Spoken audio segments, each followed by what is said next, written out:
La Sociedad Dominica de Medios de Comunicación, Sodomco, presenta A Pensar Más con Rosa María Palacios.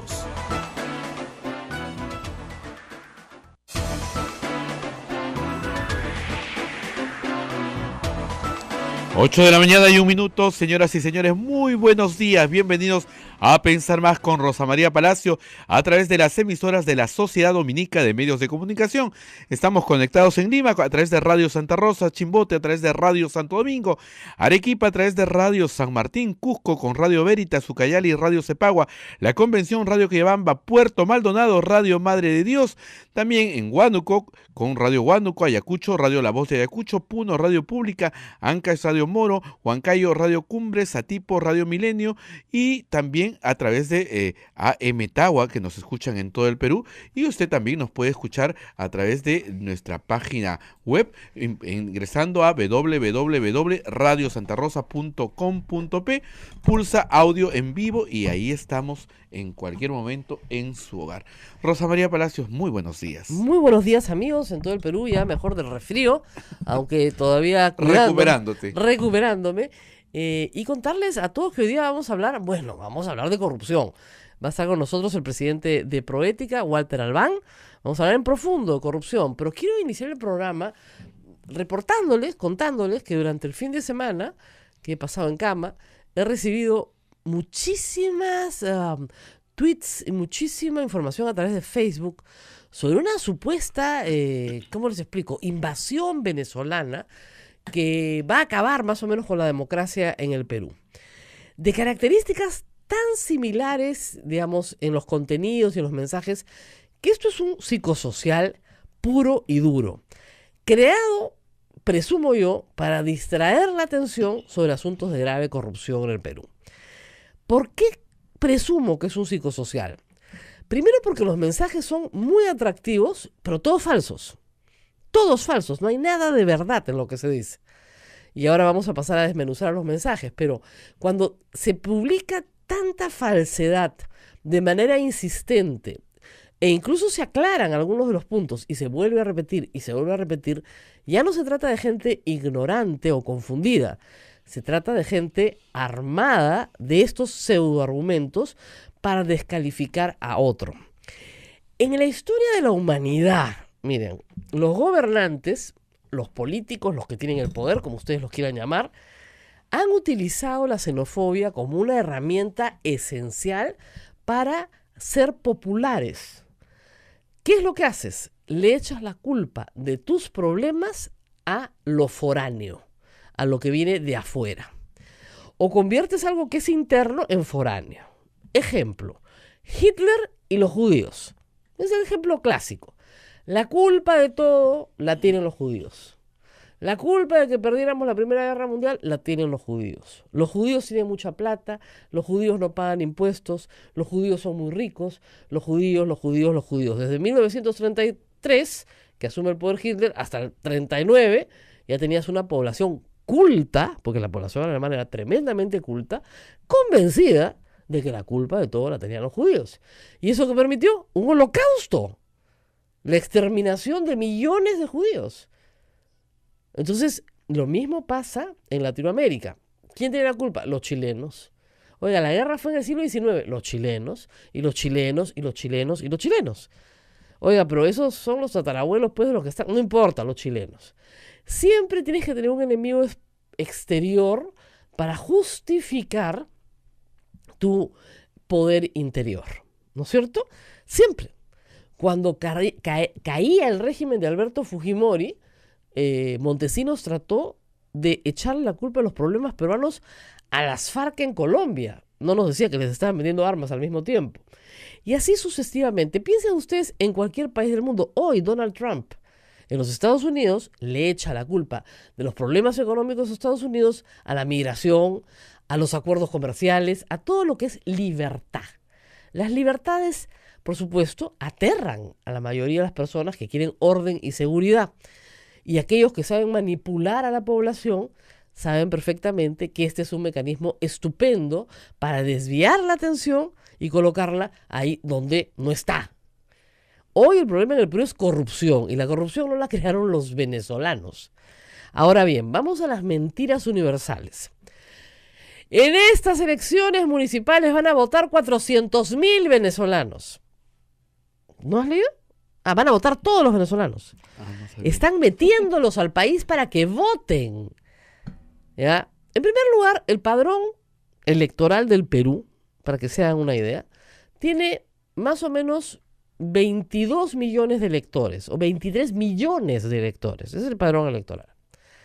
Efectivamente, han ingresado un número significativo de venezolanos, casi han triplicado su ingreso al Perú en el último año.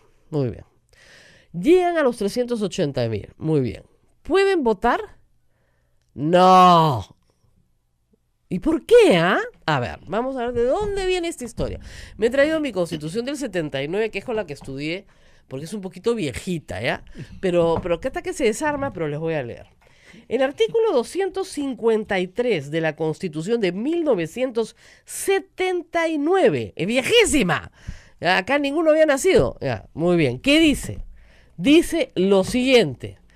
A ver. Acá está en el 253, lo tenía. Así es. A ver. Los extranjeros residentes por más de 2 años continuos pueden elegir.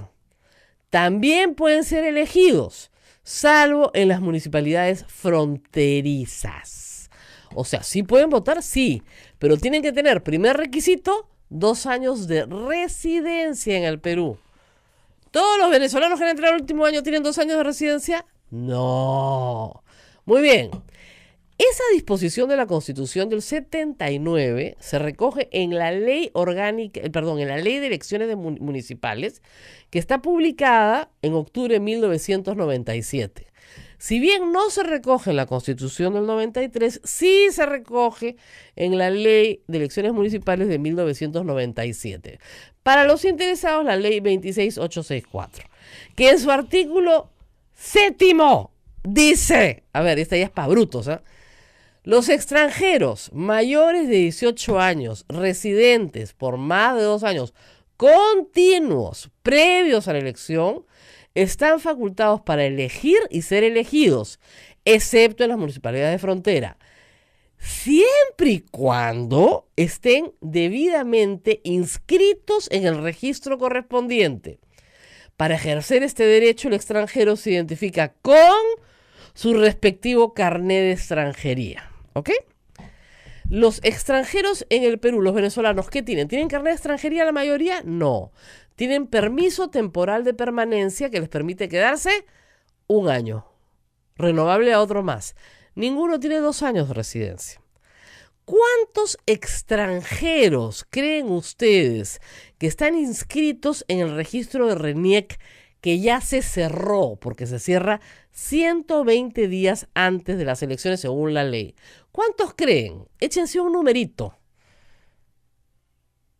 ¿Cuántos miles de extranjeros están inscritos en el registro de RENIEC para poder votar en las elecciones que vienen en octubre? En total, de todas las nacionalidades. 26. 26.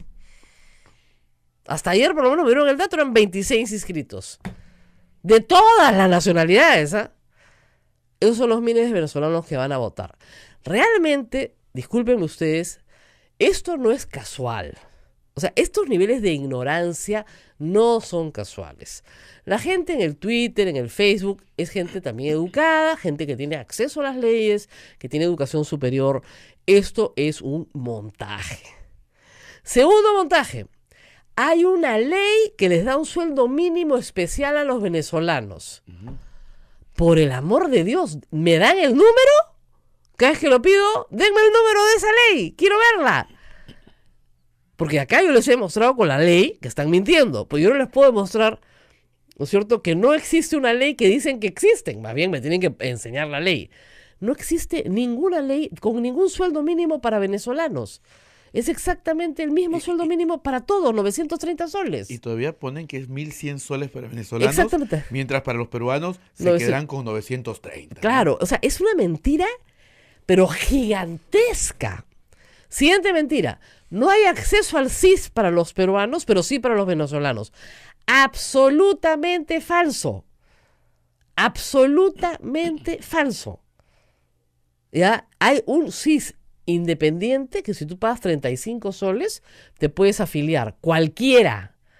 Venezolano, sueco, checo, gringo, el que quiera. 35 soles pagando. Pagando. Igual como los hospitales de la Solidaridad, donde suelen ir más los venezolanos, es de paga. ¿Ok? No hay ni CIS, ni sueldo mínimo, ni van a votar 400.000, ni nada de eso es cierto. Hay otra que dice, aprobaron que todos sus títulos y grados sean aceptados en todo lo público y privado. No depende. El Perú tiene convenios con varios países de América Latina y del planeta para que los títulos de los peruanos, o sea, tu pariente que vive afuera, sea aceptado, pues. Porque resulta que tu pariente que era médico se iba a Estados Unidos y tus 10 años de medicina no valían nada. Entonces, la Cancillería peruana ha promovido que los títulos de los 3 millones de peruanos que están en el exterior sean validados. Ha logrado en algunos casos hacerlo, en otros no.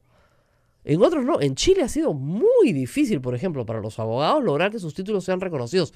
Ya son reconocidos, pero durante mucho tiempo no lo fueron. E incluso, ¿por qué? Porque en el Perú los títulos de los abogados chilenos no eran reconocidos. Entonces, son convenios de reciprocidad.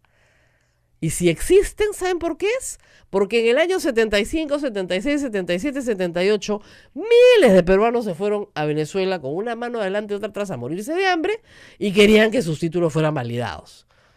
Es un tema de reciprocidad. Si no les gusta que los títulos venezolanos sean reconocidos en el Perú, perfecto.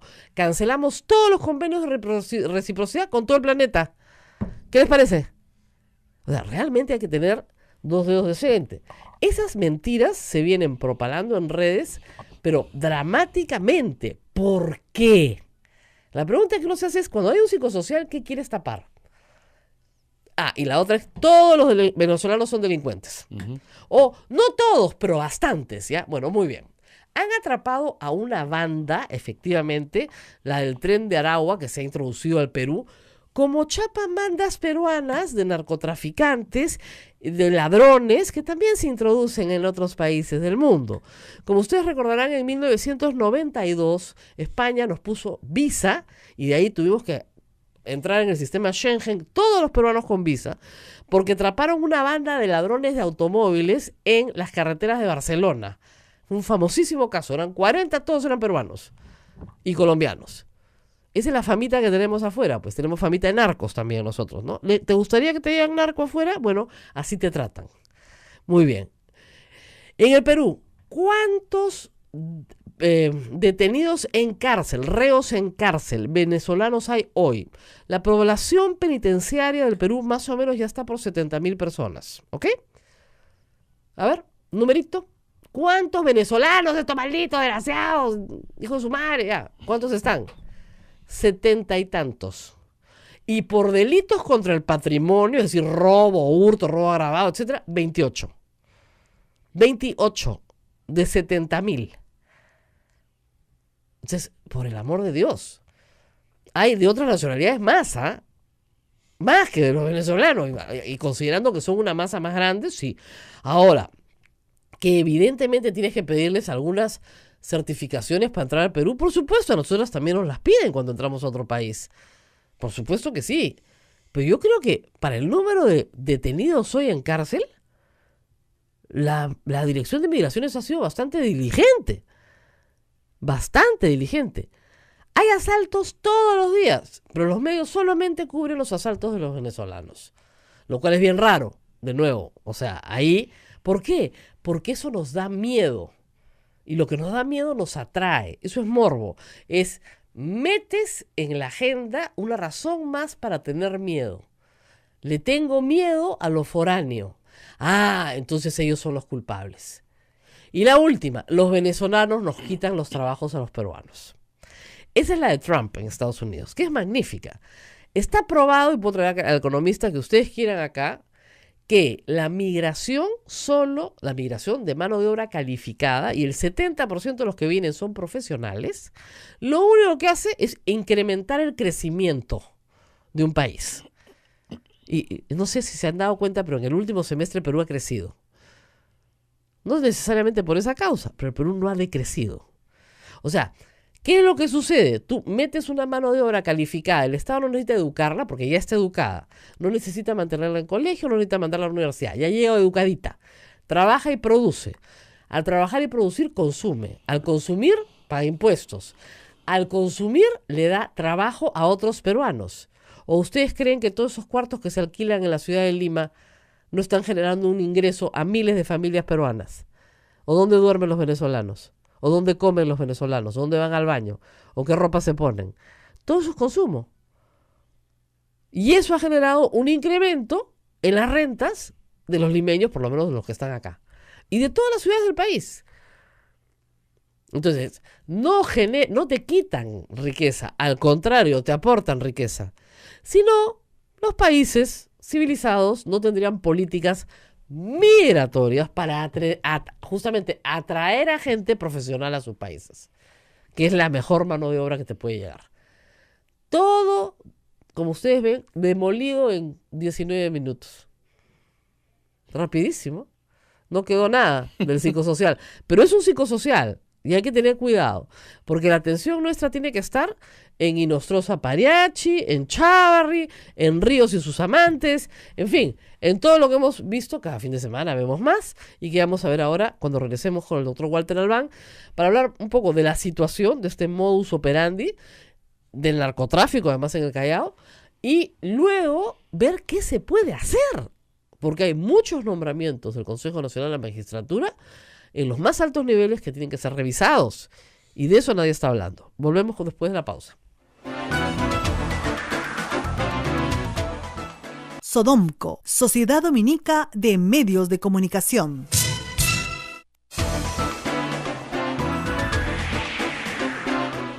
Bien, estamos A Pensar Más con Rosa María Palacios a través de las emisoras de la Sociedad Dominica de Medios de Comunicación. Nos Rosa estamos María. riendo de otras cosas que están diciendo, como una ley para que el 25% de los puestos del Estado sean para venezolanos, tonterías así.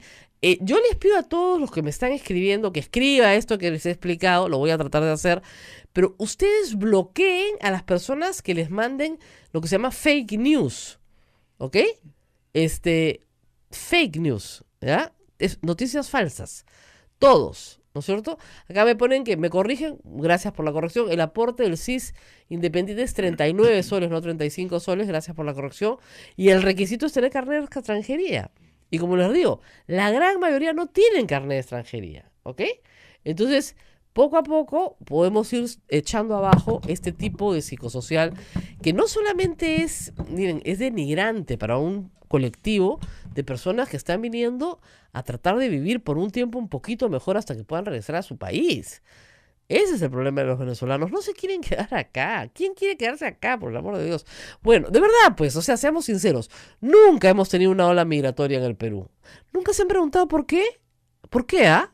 ¿Por qué no hay acá como en Argentina, en Chile, ¿no? Donde la gente sí va a vivir, ¿no?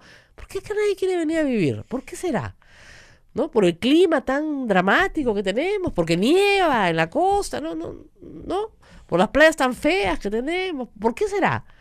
Nadie quiere quedarse a vivir acá, por Dios, ya, basta. Bueno, muchísimas gracias a Walter Albán por estar con nosotros. Ya me aclaró que hasta el 30 de junio estuvo en Proética. Ahora se ha reintegrado a la dirección de la Maestría de Asuntos Jurisdiccionales de la Universidad Católica y, como ustedes saben, ha sido miembro también de la comisión que entregó este documento. Lo he leído 72 páginas a toda bala al presidente de la República. Gracias por estar con nosotros. Gracias, Rosa María. Muy buenos días. El documento se hizo sin conocer todos los hechos que hemos conocido. O sea, ha tenido que hacerse contra el reloj. Algunos sí, no todos, porque han salido algunos después del 28 de julio. Pero parte de algunas ideas que creo que ya estaban sobre la mesa, flotando, importantes, y otras novedosas también. Pero creo que es interesante saber qué hacer de aquí para adelante. Lo que todo el mundo me pregunta, ya, esto es un desastre, ya, esto está... ¿Qué podemos hacer para cambiar, por ejemplo, la Corte Suprema? Si están todos protegidos con antejuicios. Bueno, no creo que se puedan, digamos, llevar adelante las modificaciones necesarias en un lapso muy corto, pero sí creo que se ha iniciado una ruta que, si podemos irla afirmando y ampliando en el camino, podríamos transformar esta situación. De hecho, a eso apunta la modificación de lo que es ahora el Consejo de la Magistratura, para señalar de que esto debe tener otra composición. Ya se ha dicho, tendrán que ser miembros elegidos luego de o seleccionados por un concurso público, ¿no?, de méritos, estableciendo requisitos bastante exigentes para poder postular a estos cargos. Creo que ese es un punto inicial muy importante. Yo quisiera plantear, Rosa María, una cuestión que me parece central y que todo lo que estamos pudiendo constatar en estas últimas semanas nos lo hace evidente. La política peruana se ha convertido en el gran foco infeccioso para penetrar todo el Estado e incluso instituciones de la sociedad civil, colegios profesionales, por ejemplo, o universidades privadas. Y en consecuencia, esto está alimentado, ¿no es cierto?, por un lado, la economía ilegal, donde está el crimen organizado, pero por otro también un fuerte sector empresarial que siempre estuvo, digamos, amoldado a una corrupción que no ha nacido ahora en el país, pero que ha empeorado. Y que por tanto también han estado alimentando esta manera de copar el Estado para sus propios fines. ¿Cuál ha sido el gran vehículo? La corrupción. O sea, la corrupción es el vector que permite que esta infección se haga cada vez más fuerte y más extensa. Y hemos llegado a un punto en el cual las instituciones están casi perforadas, o sea, instituciones como el Ministerio Público, el Poder Judicial, la Policía Nacional, justo aquellas que deberían actuar para cautelar, digamos, la situación de los ciudadanos frente a este tipo de problemas.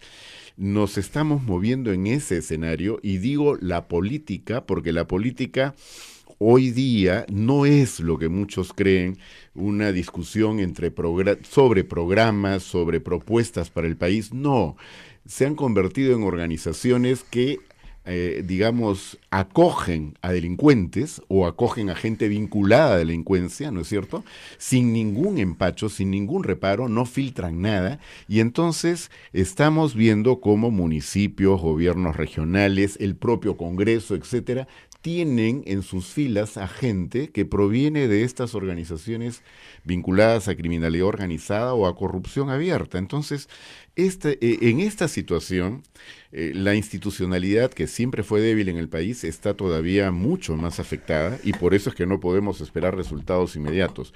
Pero ¿qué es lo que está funcionando? Un liderazgo respecto, en este momento asumido por el presidente Vizcarra, y una opinión pública y medios que están decididamente, digamos, empujando las cosas por el camino correcto. Yo creo que no debemos perder de vista, el Estado no se va a regenerar a sí mismo. No, eso ya lo sabemos, y el Poder Judicial menos. Ahora, tenemos situaciones muy concretas.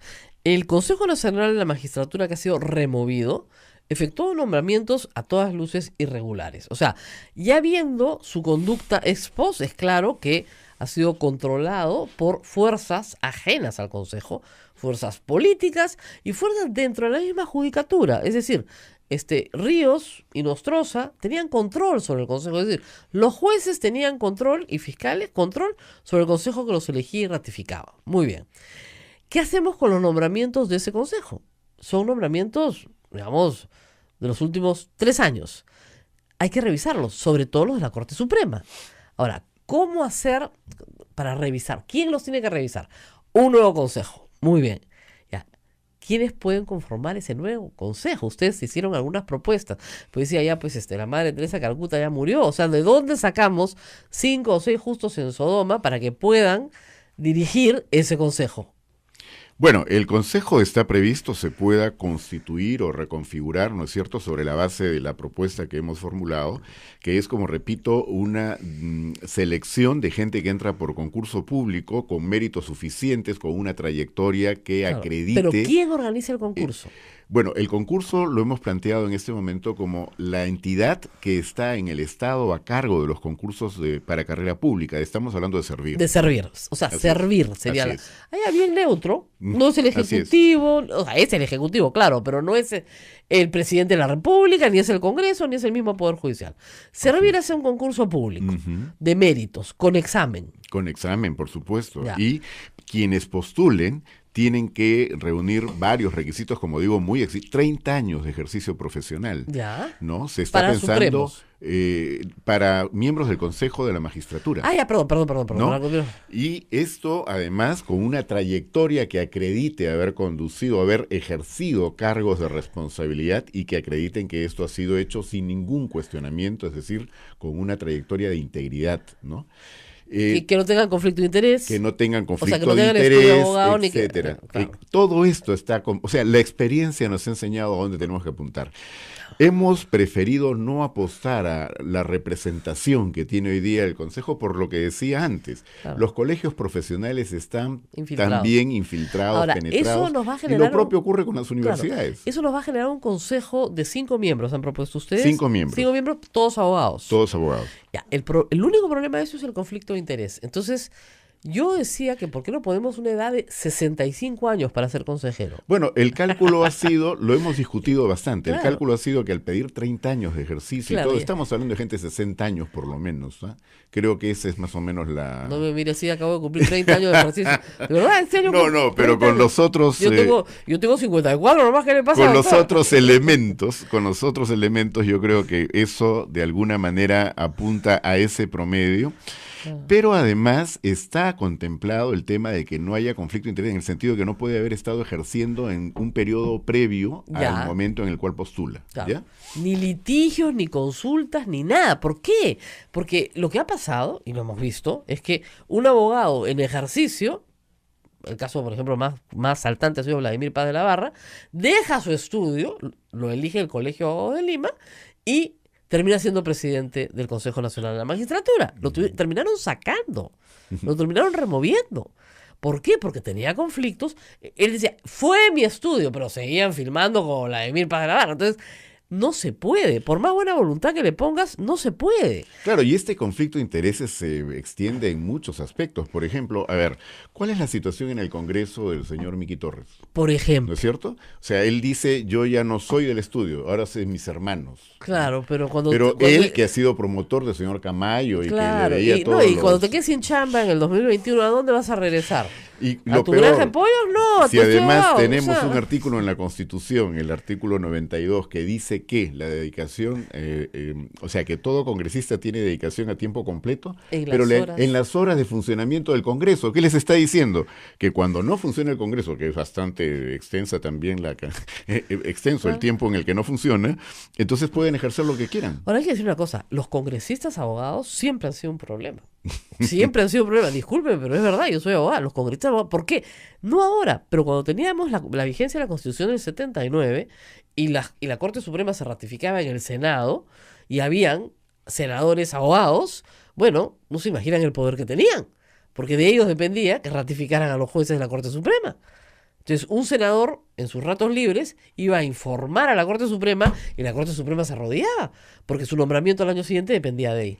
Entonces, no podemos tampoco politizar la elección de los jueces, que está muy bien que no hayan escogido ese camino, y ese es un camino más neutral. Ahora, ese nuevo consejo podría estar elegido en 6 meses, ¿no? Es cuestión de Nosotros pasar esperamos que sea más o menos el tiempo con el que ahora se ha previsto la suspensión referéndum. del Consejo Claro. y el referéndum. Claro. Porque efectivamente lo que se ha hecho es establecer que no corren los plazos. Exactamente. Y al no correr los plazos, es posible revisar las decisiones que ha tomado el Exactamente. Consejo Porque cesado. tenemos que entender, ustedes entienden que los actos administrativos tienen un plazo de caducidad. O sea, yo no puedo presentarme 20 años después y decir el acto administrativo. No. Y el plazo de prescripción del acto administrativo es 6 meses. Ujú. Es un plazo súper corto. ¿Ya? Entonces, sí, si se han suspendido los plazos, podemos ir 6 meses para atrás, pero efectivamente no mucho más. Ahora, en las sucesivas ratificaciones, yo creo que se puede limpiar la Corte Suprema. Pero tal como está, fíjense, de 36 supremos, de 36 plazas vacantes, solo hay titulares 18. Y de esos 18 dicen que la mitad debería irse. Ya, No, nos y quedan me 9. temo que son más de 36, son como 40 y tantos. ¿Eh? Si se considera el Consejo Ejecutivo, o sea, la parte administrativa, digamos, ¿no? Pero jueces sentados así, ¿no? son 30 y 18 de edad. Salas. Sí, o sea, Ujú. por sala son 5, Ujú. 5 por 7, 35, claro, más el presidente. Ya, supongamos que sean 7 salas de la Corte Suprema, las que tengas que tener, y esas salas están integradas hoy por provisionales, que aspiran incluso a ser, discúlpeme, Ríos ayer le contaba a todo el mundo cómo iba a ser el Supremo. Así es. Estaba en carrera la Suprema. Rosa María, nosotros desde Proética... Y el tipo robaba pucha, le robaba hasta $500 a un fulano que quería impresionar a su papá. Nosotros ¿no? denunciamos el concurso en el cual salió elegido Inostroza como juez supremo. Recordemos que Inostroza venía del Callao. Y el Callao es, quién sabe, el escenario donde mejor podemos, ¿no?, Es el epicentro del vislumbrar terremoto. cómo la criminalidad organizada, la política y todo esto se mezcla, ¿no es cierto? Y se produce una situación de violencia que afecta terriblemente la vida de la gente en este lugar. Ahora, esto no es, por supuesto, el único sitio, pero tenemos ahí muy cerca, digamos, a Lima, ¿no?, la experiencia concreta de lo que esto significa. La podredumbre en el Poder Judicial en el Callao se veía, se Pero respiraba. perdóneme, no puede ser que ¿No? una pobre señorita, y digo pobre porque la verdad que no es su culpa en muchas ocasiones, ha sido, digamos, seducida por un juez para darle favores sexuales a cambio de un puesto. Y después le quita la encargatura porque se entera que su hermanito, su compadre, Inostroza, también quería a la misma mujer. De verdad, eso lo hemos escuchado ayer. O sea, si ustedes no vomitaron, bueno, qué suerte, pero, o sea, salen y dicen, ¿qué es esto? Y no era la única mujer, llamaban otras. Que le decían, doctor, por favor, ya no. No, mamita, te veo en Miraflores. Pero, doctor, Walter, ya no. O sea, entonces, qué pobre gente, por el amor de Dios. Mira acá, Naila, de verdad, pues.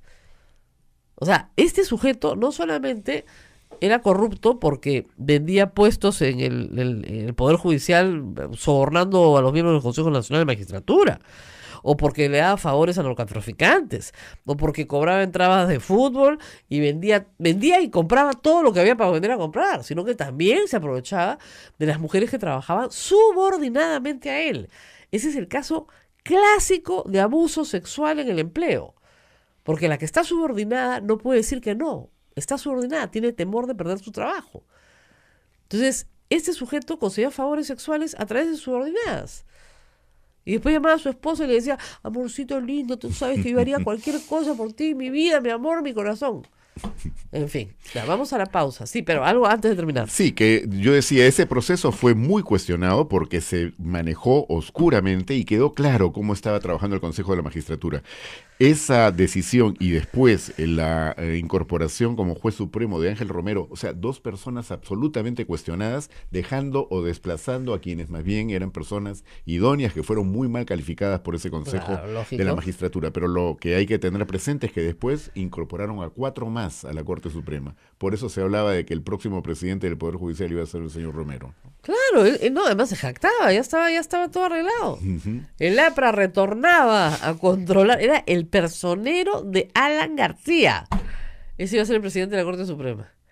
Y el Vamos- estratega de de la apertura de los casinos y tragamonedas, porque cuando fue Claro.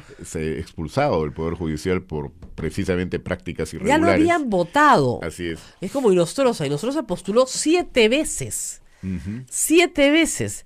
¿Qué tanta desesperación puede tener un ser humano por ser juez? Para postular 7 veces a ser juez. Juez Supremo. Juez supremo, además, ¿no? Ujú. Porque es evidente que hay algo ahí que es muy valioso. Unas entraditas al mundial, pues de $1,000 cada una. ¿Qué te además reventa, porque además de cutreros, eran peseteros. Ya. Somos la vergüenza internacional. Vamos a la pausa y regresamos. Sodomco, Sociedad Dominica de Medios de Comunicación. 8 de la mañana con 41 minutos, estamos a través de Radio Santa Rosa en Lima, Radio Santo Domingo en Chimbote, Radio San Martín en Arequipa, Radio Veritas en el Cusco, Radio Cepago en Ucayali, Radio Quillabamba en la Convención, Radio Madre de Dios en Puerto Maldonado, emisoras dominicas del Perú, también en Radio Huánuco en Huánuco, Radio La Voz de Ayacucho en Ayacucho, Radio Pública en Puno, Radio Moro en Ancas, Radio Cumbre en Huancayo, Radio Milenio en Satipo, AM Tagua en todo el Perú y también nos puedes escuchar a través de la página web de Radio Santa Rosa. Hay personas que me dicen que hay problemas con el app, ¿ya? Que sale error. Pero entren por la página web de Radio Santa Rosa. O sea, es facilísimo. Señal en vivo, ahí estamos. La señal en vivo está ahí. O sea, no se desesperen. Bueno, entonces ya tenemos un esquema para cambiar el Consejo Nacional de la Magistratura. El otro esquema es cómo hacemos para cambiar, ¿no es cierto?, lo que está pasando hoy en el Ministerio Público. Porque yo creo que es el asunto más grave. Duberly Rodríguez se dio cuenta rápidamente que él iba a estar involucrado en muchos asuntos y que simplemente un paso al costado era mejor, nombrar al doctor Prado era lo mejor, y por lo menos a nivel de Corte Suprema, no les voy a decir que las cosas estén bien, porque a Inostroza hay que meterlo preso. El problema es el Ministerio Público en este momento. Sí, yo quisiera por un lado saludar el hecho de que sea Víctor Prado hoy día el presidente del Poder Judicial. Es una gran noticia. Y creo que en otro contexto no hubiera sido elegido. Víctor Prado no tenía el respaldo suficiente, ¿no?, de sus colegas como para poder ser elegido, precisamente porque es una persona calificada y con una trayectoria intachable. Creo que por eso es que en el Perú estamos asistiendo a una oportunidad distinta. Me parece muy bien y muy sano que una persona como él esté en la presidencia. Pero el Ministerio Público efectivamente sigue siendo el gran problema, porque no es solo la cabeza. El Ministerio Público ha estado penetrado hace mucho tiempo. Recordemos una cosa, las responsabilidades del señor Peláez Bardales, ¿no es cierto?, fueron muchísimas mientras duró el cargo como fiscal, incluso peores que las de Ramos Heredia. Lo que ocurre es que el expediente que en aquel Consejo de la Magistratura, anterior a los que fueron cesados hace poco, el expediente que lo investigaba él, no se movió. No se movió por los consejeros que tuvieron esto a cargo, en tanto que el expediente que investigaba a Ramos Heredia lo tuvo el consejero, el ingeniero García, que sí lo llevó adelante, y por eso es que eso se produjo, o sea, a partir de allí se produjo el cese de Ramos Heredia. Pero, ¿qué ocurre? Chávarri es, compadre de Peláez Bardales. Fue nombrado como fiscal supremo precisamente cuando el hermano de Peláez Bardales era el que presidía el Consejo de la Magistratura. Y todos son apristas, y tienen otro hermano congresista aprista. Todos los Peláez Bardales son apristas, de familia aprista. Claro, y este señor fue el que con su voto decidió, ¿no es cierto?, en la Junta de Fiscales Supremos, precisamente que Pablo Sánchez no pudiera llegar a ser fiscal de la Nación y eligieran a Ramos Heredia. El único que tenía, digamos, por carrera, por calificación, porque podrán hacerle todos los cuestionamientos. Yo sé que tú eres bastante crítica de la gestión de Pablo Sánchez, pero yo lo conozco desde la época de la universidad, él es sanmarquino, pero siempre fue un estudiante destacado, siempre fue una persona correcta, siempre llevó adelante una carrera.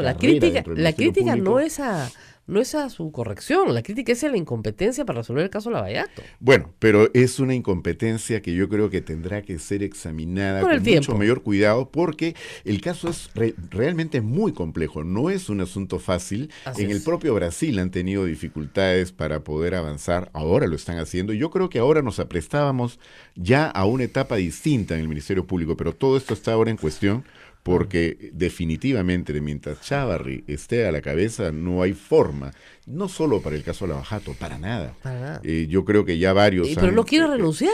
Bueno, sinceramente... Y se sostiene en los votos de dos que tienen audios también, de Gálvez y en el propio. Rodríguez, y en el propio. O sea, a nadie le pueden admitir que vote por sí mismo. O sea, eso es una cuestión elemental. Pero él lo hace, y con estos dos que tienen audios, que tienen problemas serísimos, porque cada uno de ellos habría que ver también... Es como si ustedes organizaran, no sé, pues la directiva de un penal, ¿ya?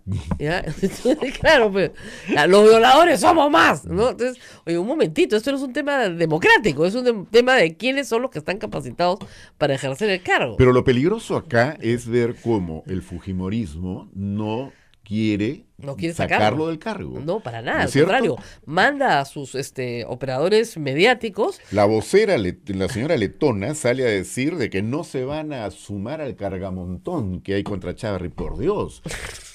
O sea, es como si saliera a decir que no se va a sumar al cargamontón contra Caracol. Claro. Porque en definitiva, lo que Claro. se está produciendo es una crítica que tiene como fundamento el que el señor ha mentido. Y no puede estar Sistemáticamente. en la Fiscalía de la Nación una persona que le miente al país en temas tan serios. Claro. Definitivamente eso es inaceptable, Yo ¿no? más que metido una y otra vez, además a sabiendas de que ha sido escuchado.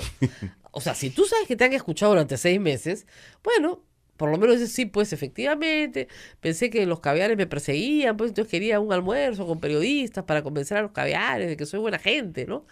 ¿No? Otra cosa hay que decir, voy a hacer un paréntesis, ya averigüé. Ayer, entre los trolls que llegaron, aparte del tema venezolano, decía, tú has almorzado con Sánchez. Y yo decía, ¿quién es Sánchez? Por el amor de Dios. ¿Ya? Y ya me enteré, pues, ¿qué ha pasado? Hace unos meses, en diciembre del año pasado, me parece, cuando Así es. Pablo Sánchez estaba a punto de ser destituido por la mayoría fujimorista, el señor Sánchez ha convocado a un grupo muy grande de periodistas. Incluso creo, me permito creer, que me convocaron a mí. Pero yo me excusé, tendría otra cosa que hacer. Y fueron pues 20 periodistas, que casi una conferencia de prensa, y conversaron con él. No sé si almorzaron, comieron, tomaron lunch o té, pero sí conversaron con él y le hicieron toda clase de preguntas, algunas muy duras sobre el caso Lavallato, además. Y él dijo cosas muy, muy claras. Yo me voy en junio, creo que me han dicho que les dijo clarísimo. Clarísimo que las cosas venían y cómo venían. Ya, ahí no hay ninguna irregularidad. O sea, si a mí me llama hoy el doctor Prado Saldarriaga, a mí, a Abel y a todos los que trabajamos en Radio Santa Rosa, y nos dice que quiere hablar con nosotros, bueno, nosotros vamos todos juntitos, ¿sabes? Nunca hay que ir solo, eso sí. Como las monjas, siempre da dos. ¿Ya? Siempre da dos. De verdad, es el consejo para todo periodista que me escucha, siempre da dos, como las monjas. Nunca hay que ir solos porque se presta mala interpretación. Entonces, pero eso, entonces ya descubrí, ¿cuál almuerzo? Yo nunca he ido a ningún almuerzo. ¿Cuál Sánchez? Ya me enteré cuál era Sánchez. No, a mí me parece increíble, ¿no? Pero en fin, Y ponen la factura, parece que fue un hotel. Y Ya. ponen la factura de lo La que sala se de pagó al prensa, hotel, la claro. sala de prensa y los gastos, lo ponen, les pagaron a los periodistas. Y ponen la foto. tanto Sí, así. sí, Y sí, yo sí. soy la foto Te también. hacen la foto. ¡Ay, qué divertido! ¿Ves? Ayer aclarado acá. Ya, nunca estuve en ese lugar. ¿Qué hotel es? No, Me perdí el hotel. Te perdiste de la O sea, cena. no sé además qué. que presumen que las mujeres fuimos allá, ¿qué? ¿A un hotel a qué? Ya es increíble, Dios mío. Pero además definitivamente, Rosa María, como se ha señalado, Ni que fuera el Hotel no Nevado. tiene nada de malo que una autoridad, ¿no es cierto?, se Cite- reúna con cita periodistas periodistas en a- una reunión en donde seguramente se expone a una serie de preguntas que muchas pueden resultarle incómodas. Claro. Lo que se ha cuestionado en este caso, refiriéndonos a Chávarri, es la manera como se convoca esto que es casi clandestina, a través de un señor Camayo, que es un empresario que ya estamos viendo cuál es el rol que jugaba, y donde le piden que llame a periodistas con los que él cuenta, confiables. O sea, Claro. no le está diciendo, abramos esto al Claro, periodismo. no es una discusión. Bueno, al y periodismo. luego el hecho de que lo haya negado sistemáticamente. Sistemáticamente. Y ahora dice que primero dijo que eran 2 periodistas, después ha dicho que eran 20 a 25. O sea, el señor no tiene problemas de Alzheimer. Ahora, hay que recordar que al señor Peláez Bardales, digamos, Alan García le debe un gran favor. Le creó una cosa decidida. Claro. Eso es genial, ¿ah? Esta es la que hay que hacer, fíjense. La cosa decidida, para los que no lo saben, no es cosa juzgada, pero hace que la fiscalía no pueda volverte a investigar si ya decidió que no hay mérito para investigarte. Porque efectivamente las personas no pueden ser investigadas de manera perpetua, como pasa en este país últimamente. Entonces, Alan García pidió él que lo investigara. ¿Quién? Peláez Bardales. Por enriquecimiento ilícito, porque eso es lo que le corresponde a los expresidentes los 5 años posteriores a su mandato. Entonces aprovechó ese periodo, ¡investíguenme! ¿Ya? Claro. Entonces, Peláez Bardales, para darle suspenso al asunto, salía y dice, hemos encontrado una cuenta en París. Era la misma cuenta que tenía cuando sus hijos eran chiquitos, pero no había plata, no había nada, en fin. Y al final declararon que el señor no tenía ningún desbalance patrimonial. Tú veías las cuentas y no lo podías creer, ¿ya? Pero en fin. Y además, uno de los peritos era prista, con carnea, ese sí carnetizado. ¿Ya? Bueno, ¿qué pasa hoy? Que para poder investigar nuevamente el desbalance patrimonial de Alan García tienen que aparecer hechos nuevos. porque tiene cosa decidida, mandada a hacer por Peláez Bardales. O sea, ese es el problema de la vinculación entre la política y la justicia. ¿No es cierto? Y Todo la se política corrompe. y el crimen, ¿no? Y el crimen, Porque recordemos que Ramos Heredia es procesado, investigado y finalmente cesado en el cargo por su intervención, sobre todo en Ancash, para sancionar a los fiscales que habían querido investigar al antiguo gobernador, ¿no? El ahora preso, el señor... Bueno, he olvidado. Álvarez, efectivamente. Y el caso de la centralita, etcétera, ¿no es cierto? Pero ese es la etapa en la cual el señor Peláez Bardales era el titular del Ministerio Público. El otro era solo el jefe de control, digamos, ¿no? Y esto lo hacían en común acuerdo. Y lo que también es sabido es que en el gabinete de sus asesores tenía, ¿no?, a gente vinculada a Orellana.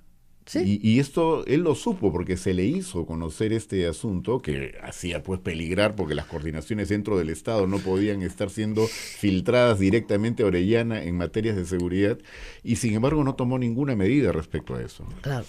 Pausa y regresamos. Hay un montón de preguntas, me imagino. Hay preguntas. Regresamos. Sodomco, Sociedad Dominica de Medios de Comunicación. Continuamos, último segmento, a pensar más con Rosa María Palacios a través de la Sociedad Dominica de Medios de Comunicación. Rosa María. Bueno, muy bien. Y vamos a seguir hablando de estos temas complicados que complican al Congreso y que complican al Ejecutivo también, porque vamos a un referéndum. Así es. A un referéndum para cambiar la conformación del Consejo Nacional de la Magistratura, porque esto está en la Constitución. Y va a ser complicado. El presidente ha introducido otros temas en el referéndum, muy populares algunos, la verdad. No necesariamente usted puede votar a favor o en contra, eso es para la discusión pública, pero la idea sería que el Congreso colabore rápidamente en aprobar con 66 votos esa ley. Así Y es. las otras que ustedes han propuesto, ustedes han entregado algunas y el presidente las ha hecho suyas y creo que casi sin modificaciones las ha presentado al Congreso. Así es. Casi sin modificaciones. Ujú. Muy bien. ¿Y el Congreso para cuándo? ¿Por qué no hacen un pleno solo para eso? Pleno reforma judicial. El día jueves se reúnen, revisan todas las normas, que son buenas, ya están revisadas. No, Sí, no se han parece haber elaborado con voluntad, todo ¿no? cuidado. Se han elaborado con todo cuidado, por eso nosotros hemos hecho 10 propuestas, pero no todas han ido con proyecto de ley, No porque todas. en algunos casos no había información suficiente. Es la situación, por ejemplo, de las pensiones y la UNP. Exacto. Nosotros hemos planteado de que es indispensable reducir la carga procesal para también ya restar esto de la provisionalidad en la Corte Suprema. Gran parte de esa carga tiene que ver con pensiones. Entonces, dos cosas muy claras. Primero, eliminar el informe de la Fiscalía Contencioso Administrativa, que en realidad no aporta nada, Claro. y que más bien tiende a dilatar innecesariamente. Y luego hay un proyecto también para crear la Fiscalía Suprema que se ocupe de los delitos de corrupción, lavado de activos y delitos conexos. O sea, que yo me quedé sorprendida. Yo pensé que eso ya existía. No existía. Y por eso es que alguna gente se confunde, porque dicen, bueno, ha nombrado Chávarri, ¿no?, como Claro. jefe a la misma persona, o sea, el fiscal Vela, que me Claro. parece una persona correcta, para que dirija los dos equipos. Claro, No, claro. lo que tenía Hamilton Castro era el equipo para Odebrecht. Claro, ¿no? nada más, Exclusivamente. era un grupo de Entonces, trabajo un grupo de Odebrecht. pequeño, no es la Fiscalía Anticorrupción Corrupción, propiamente, pero además lavado de activos solo existe en 4 lugares en el país, Claro. fiscalías dedicadas a esto. Claro. Entonces no existía un sistema, es lo que hemos propuesto, crear un sistema a cargo de un fiscal supremo, eliminar la Fiscalía Suprema Contencioso Administrativa que no sirve para nada.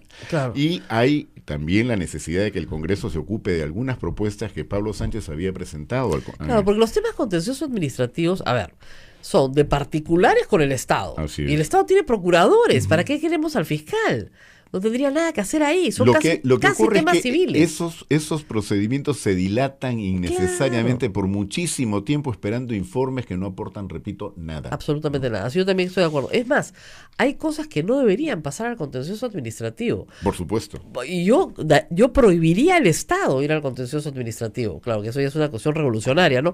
O sea, si el Estado a mí como administrado me da la razón, ¿por qué el mismo Estado va a impugnar la resolución y llevarme, el procurador, y llevarme de nuevo al Poder Judicial? Yo tengo la misma impresión. O sea, lo de la SUNAT es un escándalo. O sea, un tribunal del Estado, el tribunal fiscal, en doble instancia, me da la razón a mi administrado.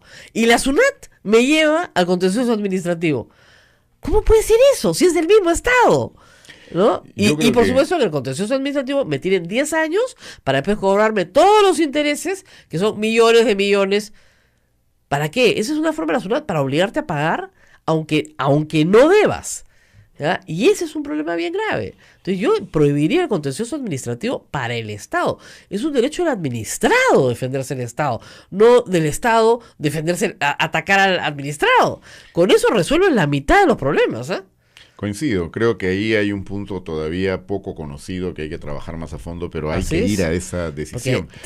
Y después también, todos los procesos de familia podían resolverse mucho más rápidamente. Rosa María, ¿sabes cuál es la carga del Ministerio Público en este momento? Claro. 50% de su carga procesal es por el delito de omisión de asistencia familiar. Por eso, alimentos. Por eso, pero por eso habían proyectos que Pablo Sánchez había presentado al Congreso y que no se han movido. Para sacarlos a los fiscales. Para que los fiscales no tengan que intervenir en esto, que se resuelva esto en la misma instancia de jueces de familia. No tiene para qué dilatarse esto.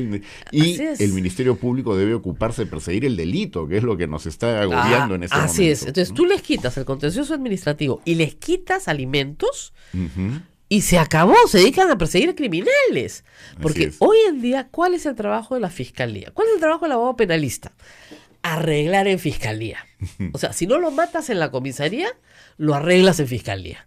Pero ni hablar que vaya a juicio oral. Claro. Ni hablar que pase a juicio. Entonces, ¿qué es el fiscal? Es un tapón. El fiscal es el más poderoso en el proceso penal porque es el tapón para que no se inicie el proceso penal. ¿Por qué creen ustedes que hay tanta gente hoy día presa sin que se le inicie el proceso penal? Porque sus mismos abogados están tratando de que no se inicie el proceso. ¿Para qué? Para que prescriban los delitos, pues, claro. Obviamente. Entonces, Álvarez, por ejemplo, lo han sentenciado por introducir un celular a la prisión por 5 años, bestial. Pero no lo han acusado por la centralita todavía. Va a cumplir 5 años preso. La banda del MTC, estos que se estaban robando la plata y la metían en Andorra, van a cumplir 18 meses preso, no tienen acusación fiscal, ni siquiera. Orellana, pues Orellana. Y todos ellos podrían ser candidatos hoy día. Claro. ¿No es cierto? Sí, a la presidencia como de la lo fue República. Santos en su momento, claro. Porque no se ha querido tomar en el Congreso decisiones para impedir, por un lado, que la plata sucia siga financiando la política y por otro, para impedir que gente con este tipo de trayectorias pueda postular. Ya nos aproximamos al proceso de octubre y los resultados pueden ser peores de los que hemos tenido antes. Solamente un informe de Charito Romaní la semana pasada en La República, teníamos algo así como 23 sentenciados de una primera revisión, candidatos. Sentenciados, ¿ah? Perdón, siempre lo repito, lo puse en mi columna de ayer. Tenemos 3 sentenciados sentados en el Congreso. En el Congreso. Congresistas sentenciados. No es que están en proceso, no hay presunción de inocencia, ya tienen sentencias firmes. Rosa María, en Colombia, ¿no? Pablo Escobar se hizo congresista para tener inmunidad, pues. Claro, y por eso es que en Colombia han eliminado la inmunidad parlamentaria. Y nosotros deberíamos ir a lo mismo. Y deberíamos eliminar el antejuicio también, el antejuicio para persecución política. ¿Quién persigue políticamente a César Inostroza? O al doctor Rock, o a todos los demás. O sea, todos tienen beneficio de antejuicio. Claro, eso hay que regularlo mejor. Yo creo que ahí hay algunos puntos a considerar, pero lo que es inaceptable es que se produzca en el propio Congreso, porque en otros países hay una protección. En Brasil, por ejemplo, o Chile, hay una protección, pero no es el Congreso el que decide si levanta o no. Es el fiscal de la nación o la Corte Suprema la que decide esto. No se le puede entregar al mismo Congreso, que por definición todo lo negocia, ¿no es cierto? Que decidan al final si se puede o no se puede procesar y finalmente si se puede detener a un congresista por delitos comunes. Claro. Pero ustedes empezaron lento y se embalaron, veo, porque sacaban más iniciativas una tras otra. Fue rápido el proceso. Muy rápido, yo creo que hay que reconocerle el mérito al embajador Wagner, que es una locomotora en el Dicen trabajo. que los diplomáticos son muy lentos, ¿no? Pero solamente cuando quieren, como se dice, entorpecer la negociación. Pero cuando no, van a toda bala, porque en realidad 6 proyectos de ley, un informe completo, con antecedentes, con todo, y además con trabajos ya hechos, ¿no? El de la Seriajus y el Acuerdo Nacional No, por la claro, se Justicia. ha partido de no solo del conocimiento que cada cual podría tener de acuerdo a su especialidad, etcétera, sino que además se ha tomado como base mucho de lo que ya se ha trabajado en años anteriores. Entonces no había que descubrir la pólvora, Claro. pero sí había que tratar de promover, digamos, decisiones de política muy importantes y traducirlas en proyectos normativos consistentes y bien La estructurados. otra es que se vuela la OCMA, o sea, para ponerlo en sencillo, ¿no? Se vuela la OCMA, es Así decir, es. se acabó el órgano de control de la magistratura interno. Mm. Este es también un funcionario elegido por servir, con concurso público de méritos, y ese es una Y especie con de... autonomía funcional, administrativa y financiera. Claro. Entonces, no va a depender del presupuesto que le quiera asignar el Poder Judicial Claro. o el Ministerio Público. Claro. Es un sistema, en realidad. Y ese sistema va a tener incluso gente que trabaje ya cuestiones de inteligencia. Policía. No hay por qué, policía especializada, no hay por qué esperar a que venga una denuncia para que recién se comience a mover el aparato. Tiene que haber medidas de prevención que tienen que ver también con la declaración jurada de intereses que tienen que hacer todos los magistrados, y se les va a exigir que también renuncien a su reserva tributaria y bancaria. Y aquí hay, creo, algo muy importante. No pudimos ir a más porque algunos dicen que se requiere reforma constitucional, pero esto es una cosa que hoy día en el Perú hace demasiado daño. Poner en el plano constitucional el tema de la reserva tributaria y bancaria es más bien lo que nos ha generado esta situación en la cual muchísima gente que lava activos, que está metida en el narcotráfico, que está en corrupción, etcétera, pasa piola, ¿no es cierto? Recordemos que cuando se discutía en el Congreso anterior atribuciones para que la Unidad de Inteligencia Financiera pudiera acceder a esta información, cosa que es elemental para ¿Los cualquier fujimoristas oficina. lo quisieron? ¿Y quién era el cabecilla de esta oposición? Joaquín Ramírez, ¿no es cierto? Claro. Entonces, No querían esto- por nada. y- No y- querían que además, no querían que la OMPE tuviera información. Y la unidad de hecho de no se ha permitido que compartan la información. Así es. La Unidad de Inteligencia Financiera no puede porque No puede el compartir Congreso información actual con OPE. tampoco quiso ampliarle Así las es, facultades. así es. Y luego de un debate aceptaron, pero muy restringidamente. Entonces hoy día la OMPE trabaja con una mano atada. Así Perdón, es. la Unidad de Inteligencia Financiera trabaja con una mano atada porque no puede hacer todo lo que debería, no puede investigar sistemáticamente, tiene que ser caso por caso y tiene que ir al juez de todas maneras.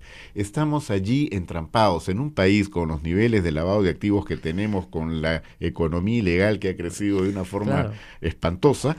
Guardamos esta cuestión de una protección constitucional que le es muy útil, sobre todo a los que participan en este crimen Nos organizado tenemos y que mafias. ir, pero antes de irnos, yo sí tengo que reconocer algo, me imagino que el doctor también. No sabríamos todo lo que sabemos si no fuera por una fiscal valiente. Lo cual quiere decir que hay fiscales honrados, valientes, que hay jueces honrados y valientes que sí están dispuestos, sobre todo en los niveles más bajos de la organización, a luchar por una situación diferente.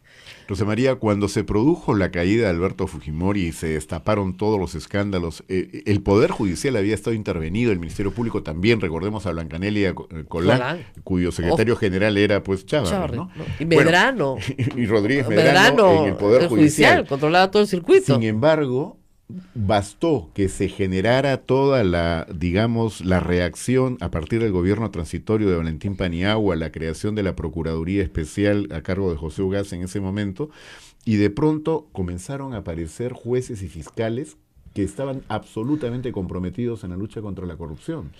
Creo que esto nos da una muestra de que en efecto hay gente con la que se puede contar y por eso la alianza de la sociedad civil tiene que ser con aquellas personas que dentro del Estado están dispuestos a dar la pelea, que hoy día creo que son minoría y han estado de alguna manera postergados. Muy postergados, ¿no? Efectivamente. Son minorías, eso sí, no hay duda. Pero ¿qué hay? Y eso es lo positivo, que de ahí se puede sacar. Nada de esto se hubiera sabido si una fiscal no hubiera dicho, hay que grabar las otras conversaciones, hay que separar las investigaciones. Unas cosas son Caracol y sus amigos y sus abogados, y otra cosa son estos señores que están... Y estaba metiéndose con el presidente de su corte. Hay que ser bien valiente para hacer eso. Sí, yo creo que hay que saludar eso y, por supuesto, respaldar la actuación de magistrados que se comportan de esa manera. Pero quisiera cerrar un poco la idea que planteé antes. Hoy día en el Perú no hay, y dejemos de lado esta confusión de creer que estamos discutiendo entre programas o propuestas políticas de organizaciones. No, la gran pelea en el Perú para que no nos digamos, Confundamos. no nos confundamos es entre gente que está por la integridad, la probidad, por rescatar el Estado de esta corrupción y la gente que está más bien del otro lado. Así es. Esa es la primera pelea que hay que dar, porque es como si estuviéramos a punto de Además, perder el barco. es curioso, ¿no? Las personas que están del lado de la probidad son los caviares, los rojos, los Claro. rojetes, los terrucos. Y hay una palabra que a mí me ha parecido bien sorprendente. Tú que te crees con superioridad moral. Yo no me creo con su superioridad moral. Yo me creo con moral nomás. Eso no es ser superior. Un poquito de moral. Que los otros no tengan, que es lo que deberíamos demandar, es otra cosa. Nada, aquí nadie se cree con superioridad a nadie. Lo que pasa es que no me creo con inferioridad moral. O sea, y el problema es que hay otros que efectivamente, pues, están con una crisis profunda de discriminación moral porque ya no llegan a distinguir lo que está bien de lo que está mal. Y eso tiene mucho que ver con la altísima tolerancia que hay. O sea, Así podría dar muchos ejemplos, no hay ahora Claro. oportunidad de hacerlo. Está Rosa María, normalizado, de la pues. gente que sabe que ese otro es un corrupto, un sinvergüenza, pero lo deja tranquilo porque dice, ¿para qué me voy a comprar el pleito? Y es más, aceptan tener incluso Claro, vínculos relaciones, profesionales, etcétera. Yo creo que conozco a gente que es gente correcta, etcétera, pero que ha sido muy tolerante con eso. ¿Y qué te dice el público acá que tú tratas de trazar? No te pelees. Claro. ¿Pero para qué te peleas? ¿Pero para qué le respondes eso? Yo he Pero no tenido te pelees. eso como mensaje permanente durante los últimos años todo el tiempo. Uy, Y todo el creo tiempo. que Pero eso, ¿para qué le contestas? Pero no te pelees. Es un sinvergüenza. Pero no te pelees. Te va a contestar a que me conteste, pues. Es un sinvergüenza. Entonces, no te pelees, no te pelees. Entonces, estás peleando contra un sinvergüenza y la gente que se supone que es recta, que debería estar al lado tuyo, no te dice, no te pelees. Todo regresa. ¿No? Por Dios. Estás hablando de gente sinvergüenza. Pero claro, la toleramos. hay que acabar toleramos. también con esa actitud, ¿no? Esa tolerancia es la que nos ha Te conducido vas a lo que meter en estamos. problemas. No sabes con quién te has metido. Sí, por Esa gente es supuesto. mala. Te va a hacer daño. Yo sé que es mala. Hace años que sé que es mala. He escuchado ¿No? ese razonamiento Ya, cientos de esa veces. gente es mala. Ten cuidado. Es mala. Te va a hacer daño. Yo sé que es mala. Pero ¿cuál es nuestro papel entonces? O sea, ¿para qué estamos? No te metas. No, ¿pero para qué le dices eso? Ese es un clásico, ¿ah? Por supuesto. Ese es un clásico. Y caviar, ¿no? Sí, ahora en una reunión privada le decíamos al embajador Wagner, bueno, bienvenido a los caviares, porque también lo han atacado. No, ese caviarazo, caviarazo. Ese no caviar, tiene caviarazo. ¿El presidente de Transparencia? Caviarazo, supuesto. olvídate. Como yo siempre digo, ¿tú de qué universidad eres? De la Católica, caviarazo. O sea, ya es como que todos los que no son fujimoristas hoy, porque fíjense quiénes hablan de los caviares. Y Nostroza, Pariachi y Camayo. Ellos Claro. son los que dicen, oye, los caviares. A mí, hace varios años, Chávarri, los cuando- caviares. cuando estaba Entonces, me queda todavía- clarísimo que yo sí soy caviar. Porque no tengo nada que ver con esas personas. cuando estaba en la Defensoría del Pueblo todavía, me hicieron una entrevista y me preguntaron si yo me consideraba caviar. Y Ya. lo que me acuerdo haber respondido es, en este país, tal como van las cosas, quien está por los derechos humanos y contra la corrupción es calificado como caviar. Por tanto, yo exijo que me llamen caviar. Hoy día lo reitero. Porque Sí, creo que pues, es la única manera, porque si no estás en el otro grupo, ni hablar. El país se ha polarizado, lo siento mucho, pero lo han polarizado, no lo hemos polarizado nosotros, lo ha polarizado la corrupción. Nos tenemos que ir. Nos vamos, Rosa María, hasta mañana. Hasta luego. Muchísimas gracias por la sintonía. Cuídense mucho. Chau, chau.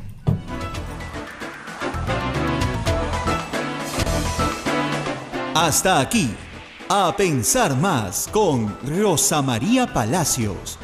Este programa fue producido por la Sociedad Dominica de Medios de Comunicación, Sodomco.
Hasta ayer, por lo menos, me dieron el dato, eran 26 inscritos.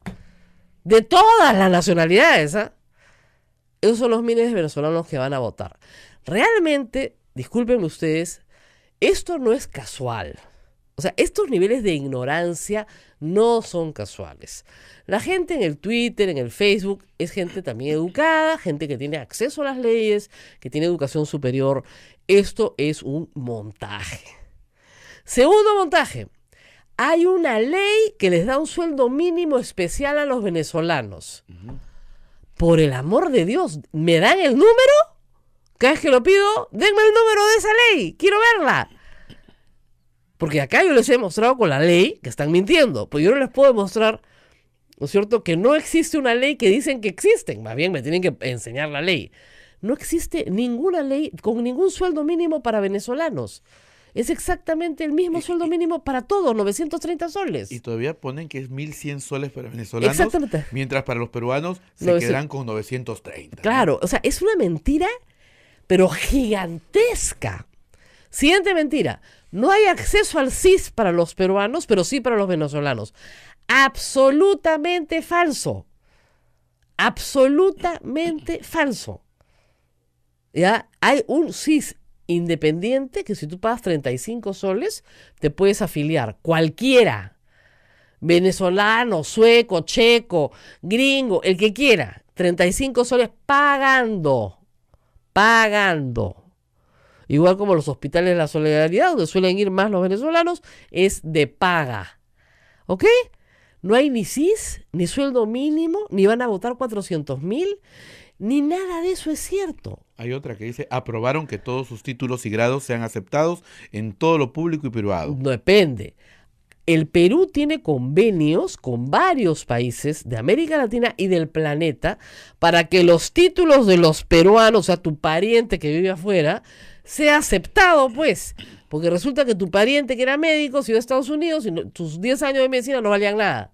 Entonces la Cancillería peruana ha promovido que los títulos de los 3 millones de peruanos que están en el exterior sean validados. Ha logrado en algunos casos hacerlo, en otros no. En otros no. En Chile ha sido muy difícil, por ejemplo, para los abogados lograr que sus títulos sean reconocidos. Ya son reconocidos, pero durante mucho tiempo no lo fueron. E incluso, ¿por qué? Porque en el Perú los títulos de los abogados chilenos no eran reconocidos.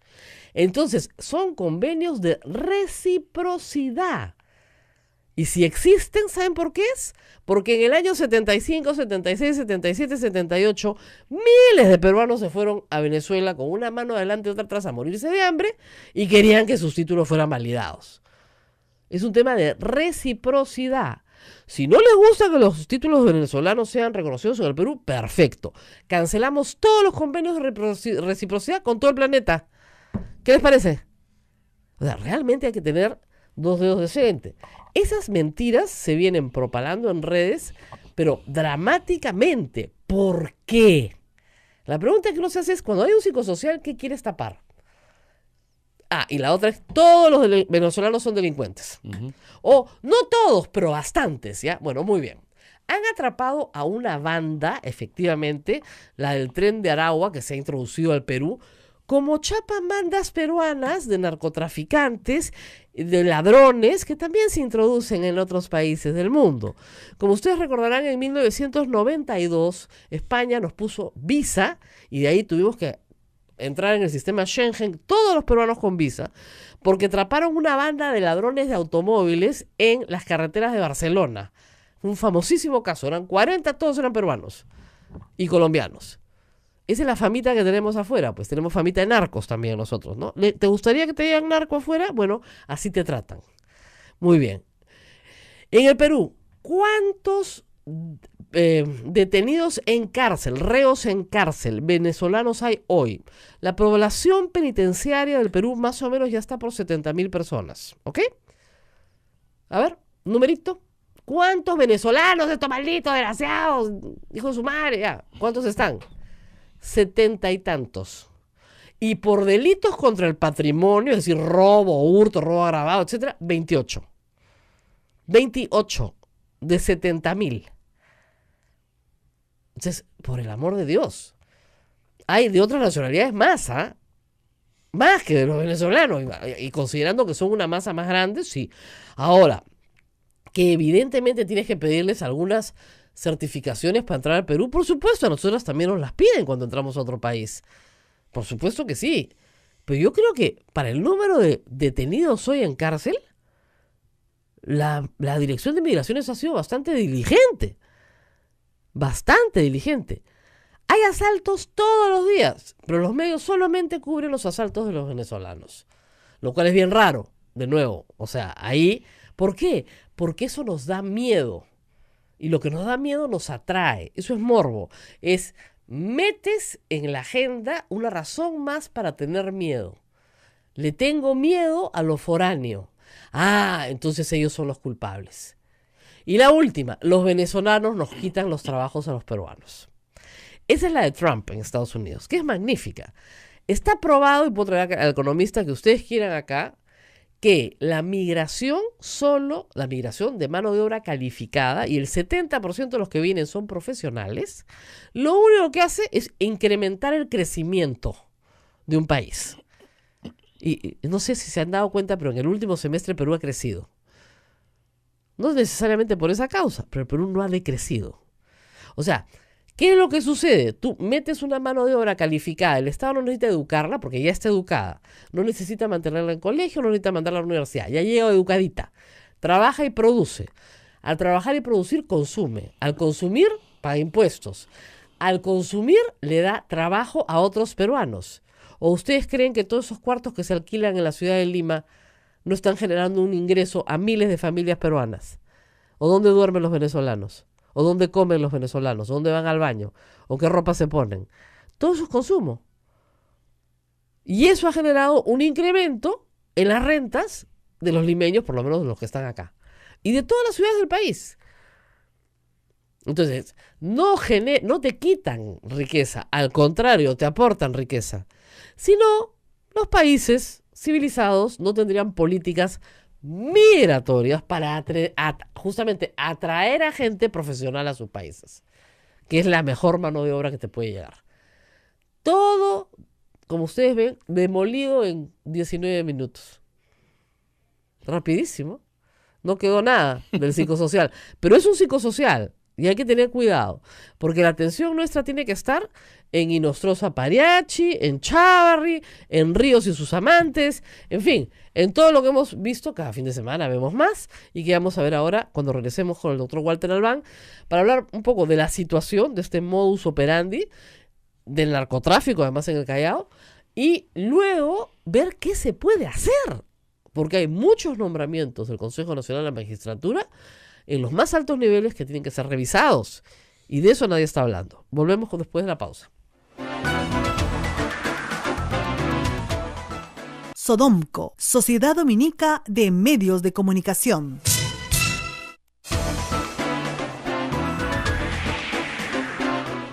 Bien, estamos a pensar más con Rosa María Palacios a través de las emisoras de la Sociedad Dominica de Medios de Comunicación. Nos Rosa estamos María. riendo de otras cosas que están diciendo, como una ley para que el 25% de los puestos del Estado sean para venezolanos, tonterías así.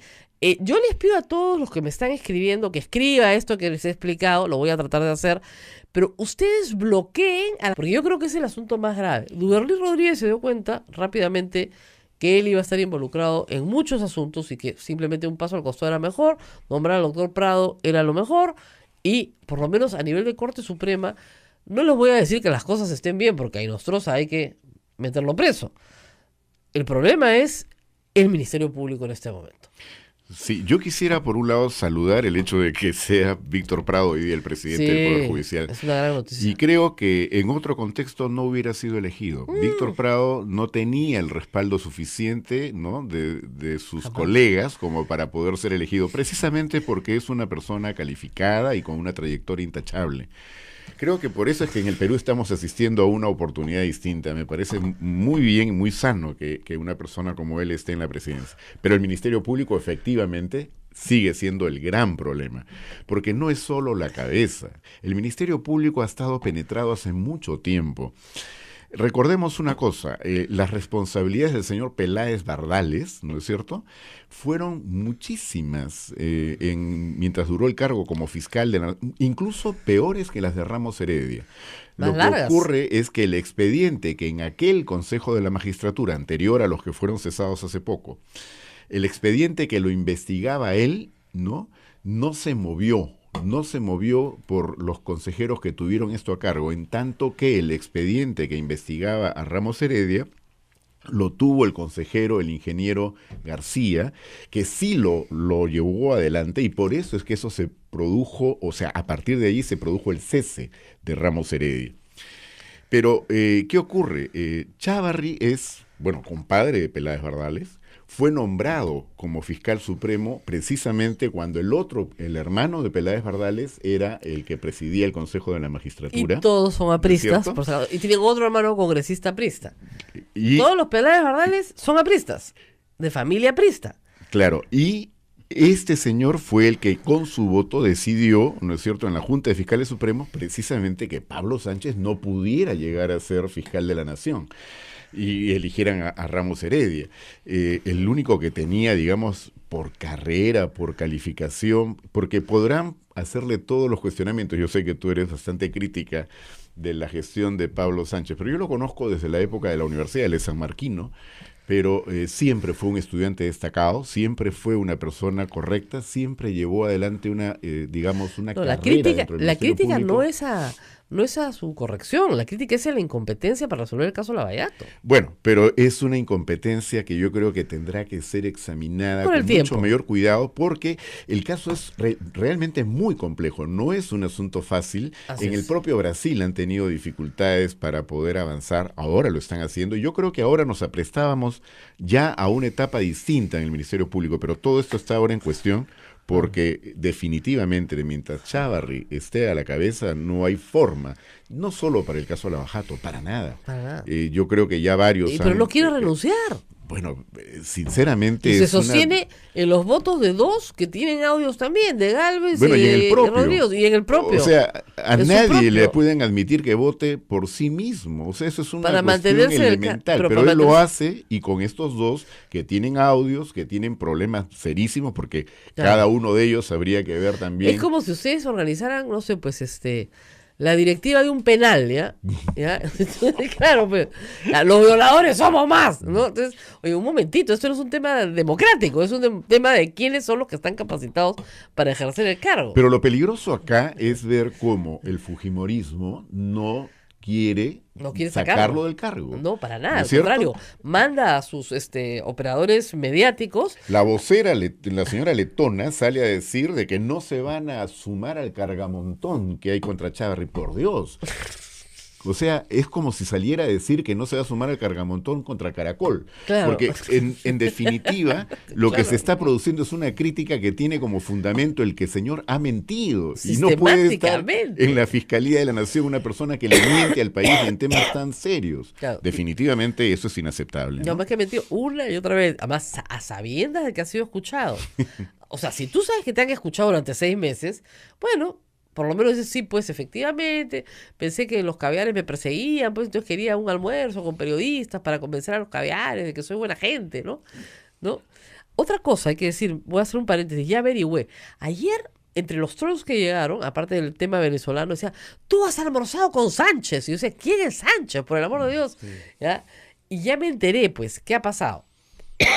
Hace unos meses, en diciembre del año pasado, me parece, cuando Así es. Pablo Sánchez estaba a punto de ser destituido por la mayoría fujimorista, el señor Sánchez ha convocado a un grupo muy grande de periodistas. Incluso me permito creer que me convocaron a mí. Pero yo me excusé, tendría otra cosa que hacer. Y fueron pues 20 periodistas, casi una conferencia de prensa, y conversaron con él. No sé si almorzaron, comieron, tomaron lunch o té, pero sí conversaron con él y le hicieron toda clase de preguntas, algunas muy duras sobre el caso Lavallato, además. Y él dijo cosas muy, muy claras. Yo me voy en junio, creo que me han dicho que les dijo clarísimo. Clarísimo que las cosas venían y cómo venían. Ya, ahí no hay ninguna irregularidad. O sea, si a mí me llama hoy el doctor Prado Saldarriaga, a mí, a Cabel y a todos los que trabajamos en Radio Santa Rosa, y nos dice que quiere hablar con nosotros, bueno, nosotros vamos todos juntitos, o sea, nunca hay que ir solo, eso sí. Como las monjas, siempre da dos. ¿Ya? Siempre da dos. De verdad, es el consejo para todo periodista que me escucha, siempre da dos, como las monjas. Nunca hay que ir solos porque se presta mala interpretación. Entonces, pero eso, entonces ya descubrí, ¿cuál almuerzo? Yo nunca he ido a ningún almuerzo. ¿Cuál Sánchez? Ya me enteré cuál era Sánchez. No, a mí me parece increíble, ¿no? Pero en fin. Y ponen la factura, parece que fue un hotel, y Ya. ponen la factura de lo La que sala se de pagó al prensa, hotel, la claro. sala de prensa y los gastos, lo ponen, les pagaron a los periodistas, y ponen la foto. Tanto Sí, así. sí, Y sí, yo sí. soy la foto Te también. hacen la foto. ¡Ay, qué divertido! ¿Ves? Ayer aclarado acá. Ya, nunca estuve en ese lugar. ¿Qué hotel es? No, Me perdí el hotel. Te perdiste de la O sea, cena. no además, sé qué. además que presumen que las mujeres fuimos allá ¿a qué? ¿A un hotel a qué? Ya es increíble, Dios mío. Pero además definitivamente, Rosa María, como se ha señalado, Ni que fuera el Hotel no Nevado. tiene nada de malo que una autoridad, ¿no es cierto?, se Cite- reúna con cita periodistas periodistas en a- una reunión en donde seguramente se expone a una serie de preguntas que muchas pueden resultar incómodas. Claro. Lo que se ha cuestionado en este caso, refiriéndonos a Chávarri, es la manera como se convoca esto, que es casi Claro, clandestina, a través de un señor Camayo, que es un empresario que ya estamos viendo cuál es el rol que jugaba, y donde le piden que llame a periodistas con los que él cuenta, confiables. O sea, Claro. no le está diciendo abramos esto al Claro, periodismo. no es una discusión. Bueno, con el y periodismo. luego el hecho de que lo haya negado sistemáticamente. Sistemáticamente. Y ahora dice que primero dijo que eran 2 periodistas, después ha dicho que eran 20 a 25. O sea, el señor no tiene problemas de Alzheimer. Ahora, hay que recordar que al señor Peláez Bardales, digamos, Alan García le debe un gran favor. Le creó una cosa decidida. Claro. Eso es genial, ¿ah? Esta es la que hay que hacer, fíjense. La cosa decidida, para los que no lo saben, no es cosa juzgada, pero hace que la fiscalía no pueda volverte a investigar si ya decidió que no hay mérito para investigarte. Porque efectivamente las personas no pueden ser investigadas de manera perpetua, como pasa en este país últimamente. Entonces, Alan García pidió él que lo investigara. ¿Quién? Peláez Bardales. Por enriquecimiento ilícito, porque eso es lo que le corresponde a los expresidentes los 5 años posteriores a su mandato. Entonces aprovechó ese periodo, ¡investíguenme! ¿Ya? Claro. Entonces, Peláez Bardales, para darle suspenso al asunto, salía y decía, hemos encontrado una cuenta en París. Era la misma cuenta que tenía cuando sus hijos eran chiquitos, no había plata, no había nada, en fin. Y al final declararon que el señor no tenía ningún desbalance patrimonial. Tú veías las cuentas y no lo podías creer, ¿ya? Pero en fin. La Sociedad Dominica de Medios de Comunicación, Sodomco, presenta A Pensar Más con Rosa María Palacios.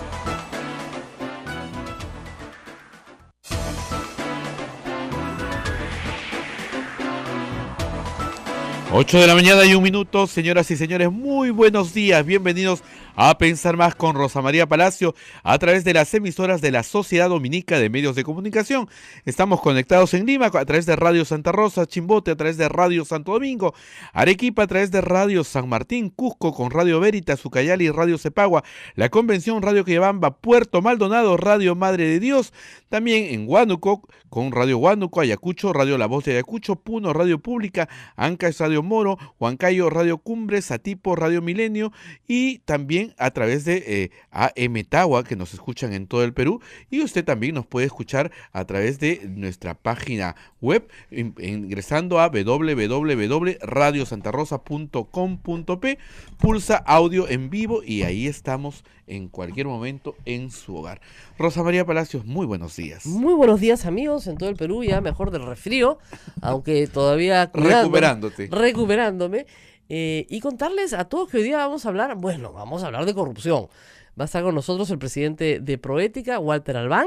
Vamos a hablar en profundo de corrupción, pero quiero iniciar el programa contándoles que durante el fin de semana que he pasado en cama, he recibido muchísimas tweets y muchísima información a través de Facebook sobre una supuesta, ¿cómo les explico?, invasión venezolana que va a acabar más o menos con la democracia en el Perú.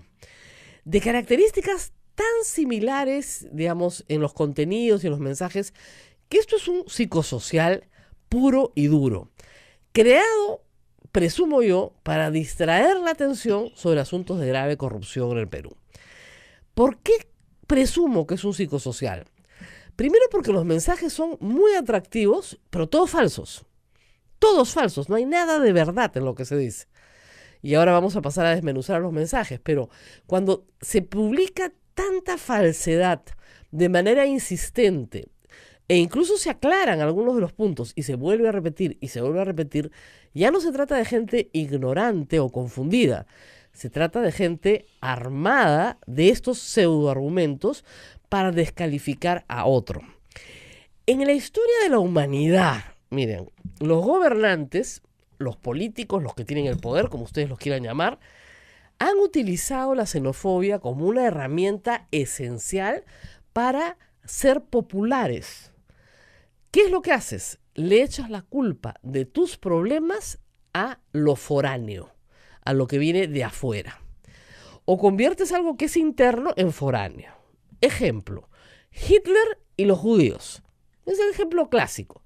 La culpa de todo la tienen los judíos. La culpa de que perdiéramos la Primera Guerra Mundial la tienen los judíos. Los judíos tienen mucha plata, los judíos no pagan impuestos, los judíos son muy ricos, los judíos. Desde 1933, que asume el poder Hitler, hasta el 39, ya tenías una población culta, porque la población alemana era tremendamente culta, convencida de que la culpa de todo la tenían los judíos. ¿Y eso qué permitió? Un holocausto. La exterminación de millones de judíos. Entonces, lo mismo pasa en Latinoamérica. ¿Quién tiene la culpa? Los chilenos. Oiga, la guerra fue en el siglo XIX. Los chilenos, y los chilenos, y los chilenos, y los chilenos. Oiga, pero esos son los tatarabuelos, pues, de los que están. No importa, los chilenos. Siempre tienes que tener un enemigo exterior para justificar tu poder interior. ¿No es cierto? Siempre. Cuando caía el régimen de Alberto Fujimori, Montesinos trató de echarle la culpa de los problemas peruanos a las FARC en Colombia. No nos decía que les estaban vendiendo armas al mismo tiempo. Y así sucesivamente. Piensen ustedes en cualquier país del mundo. Hoy Donald Trump en los Estados Unidos le echa la culpa de los problemas económicos de Estados Unidos a la migración, a los acuerdos comerciales, a todo lo que es libertad. Las libertades, por supuesto, aterran a la mayoría de las personas que quieren orden y seguridad. Y aquellos que saben manipular a la población saben perfectamente que este es un mecanismo estupendo para desviar la atención y colocarla ahí donde no está. Hoy el problema en el Perú es corrupción, y la corrupción no la crearon los venezolanos. Ahora bien, vamos a las mentiras universales. En estas elecciones municipales van a votar 400.000 venezolanos. ¿No has leído? Van a votar todos los venezolanos. No Están metiéndolos al país para que voten. ¿Ya? En primer lugar, el padrón electoral del Perú, para que se hagan una idea, tiene más o menos 22 millones de electores, o 23 millones de electores. Ese es el padrón electoral. Efectivamente, han ingresado un número significativo de venezolanos, casi han triplicado su ingreso al Perú en el último año. Muy bien. Llegan a los 380.000. Muy bien. ¿Pueden votar? No. ¿Y por qué? A ver, vamos a ver de dónde viene esta historia. Me he traído mi Constitución del 79, que es con la que estudié, porque es un poquito viejita, ¿ya? Pero que hasta que se desarma, pero les voy a leer. El artículo 253 de la Constitución de 1979, es viejísima. ¿Ya? Acá ninguno había nacido. Ya, muy bien. ¿Qué dice? Dice lo siguiente. A ver. Acá está en el 253, lo tenía. Así es. A ver. Los extranjeros residentes por más de 2 años continuos pueden elegir. También pueden ser elegidos, salvo en las municipalidades fronterizas. O sea, sí pueden votar, sí, pero tienen que tener, primer requisito, 2 años de residencia en el Perú. ¿Todos los venezolanos que han entrado el último año tienen 2 años de residencia? No. Muy bien. Esa disposición de la Constitución del 79 se recoge en la Ley Orgánica, en la Ley de Elecciones Municipales, que está publicada en octubre de 1997. Si bien no se recoge en la Constitución del 93, sí se recoge en la Ley de Elecciones Municipales de 1997. Para los interesados, la Ley 26864, que en su artículo 7º dice, a ver, esta ya es para brutos, ¿eh? Los extranjeros mayores de 18 años, residentes por más de 2 años continuos previos a la elección, están facultados para elegir y ser elegidos, excepto en las municipalidades de frontera, siempre y cuando estén debidamente inscritos en el registro correspondiente. Para ejercer este derecho, el extranjero se identifica con su respectivo carnet de extranjería. ¿Ok? Los extranjeros en el Perú, los venezolanos, ¿qué tienen? ¿Tienen carnet de extranjería la mayoría? No. Tienen permiso temporal de permanencia que les permite quedarse 1 año, renovable a otro más. Ninguno tiene 2 años de residencia. ¿Cuántos extranjeros creen ustedes que están inscritos en el registro de RENIEC que ya se cerró, porque se cierra 120 días antes de las elecciones según la ley? ¿Cuántos creen? Échense un numerito. ¿Cuántos miles de extranjeros están inscritos en el registro de RENIEC para poder votar en las elecciones que vienen en octubre? En total, de todas las nacionalidades. 26. 26. Que eso de alguna manera apunta a ese promedio, pero además está contemplado el tema de que no haya conflicto de interés, en el sentido de que no puede haber estado ejerciendo en un periodo previo al momento en el cual postula. ¿Ya? Ni litigios, ni consultas, ni nada. ¿Por qué?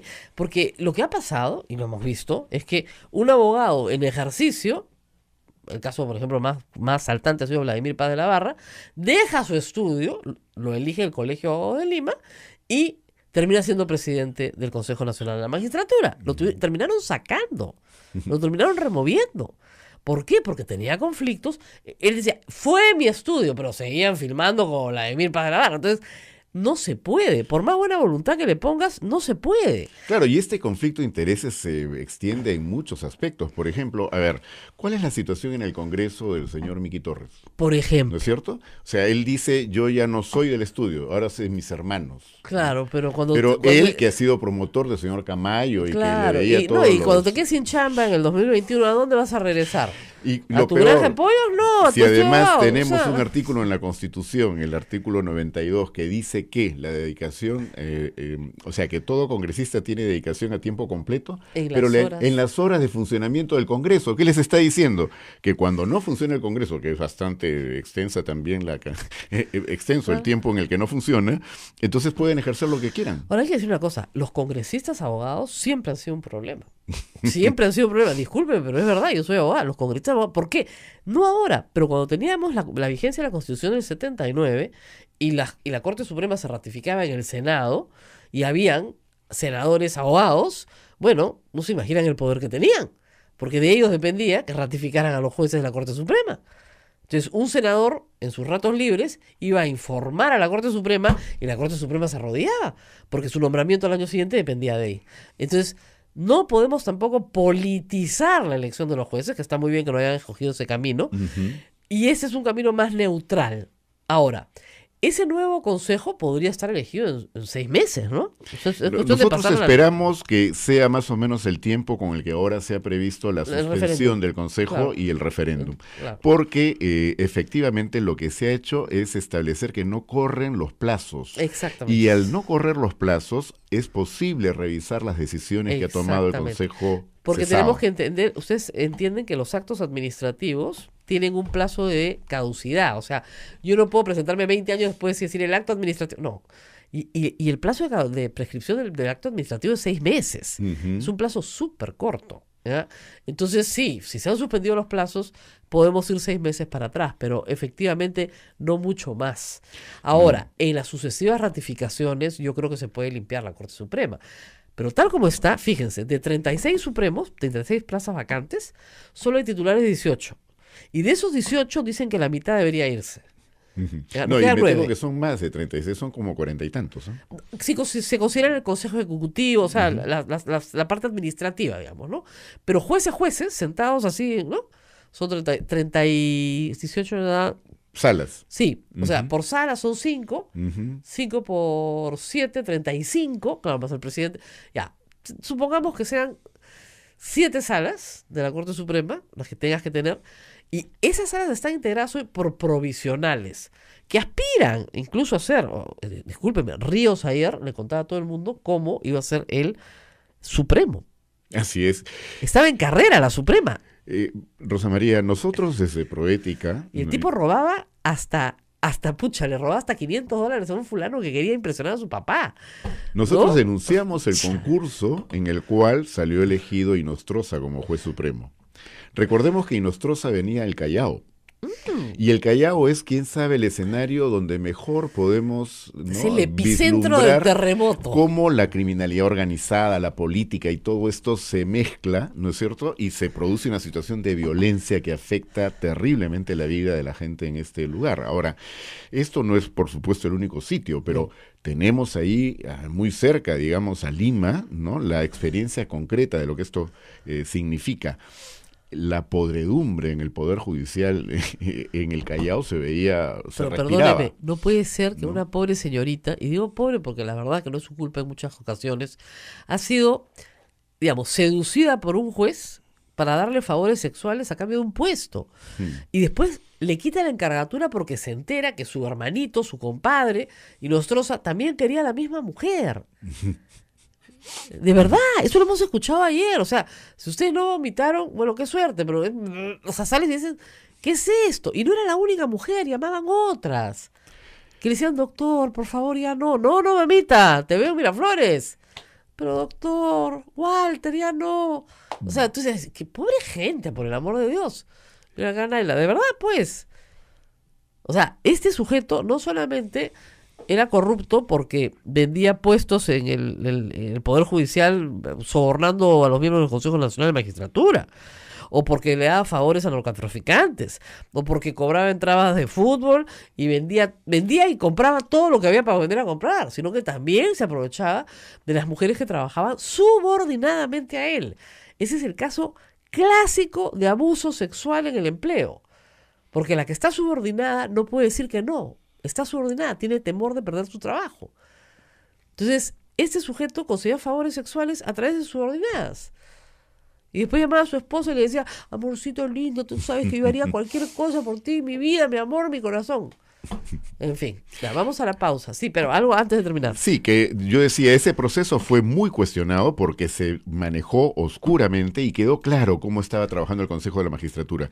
Esa decisión y después la incorporación como juez supremo de Ángel Romero, o sea, dos personas absolutamente cuestionadas, dejando o desplazando a quienes más bien eran personas idóneas que fueron muy mal calificadas por ese Consejo Claro, lógico. de la Magistratura. Pero lo que hay que tener presente es que después incorporaron a 4 más a la Corte Suprema. Por eso se hablaba de que el próximo presidente del Poder Judicial iba a ser el señor Romero. Claro, él no, además se jactaba, ya estaba todo arreglado.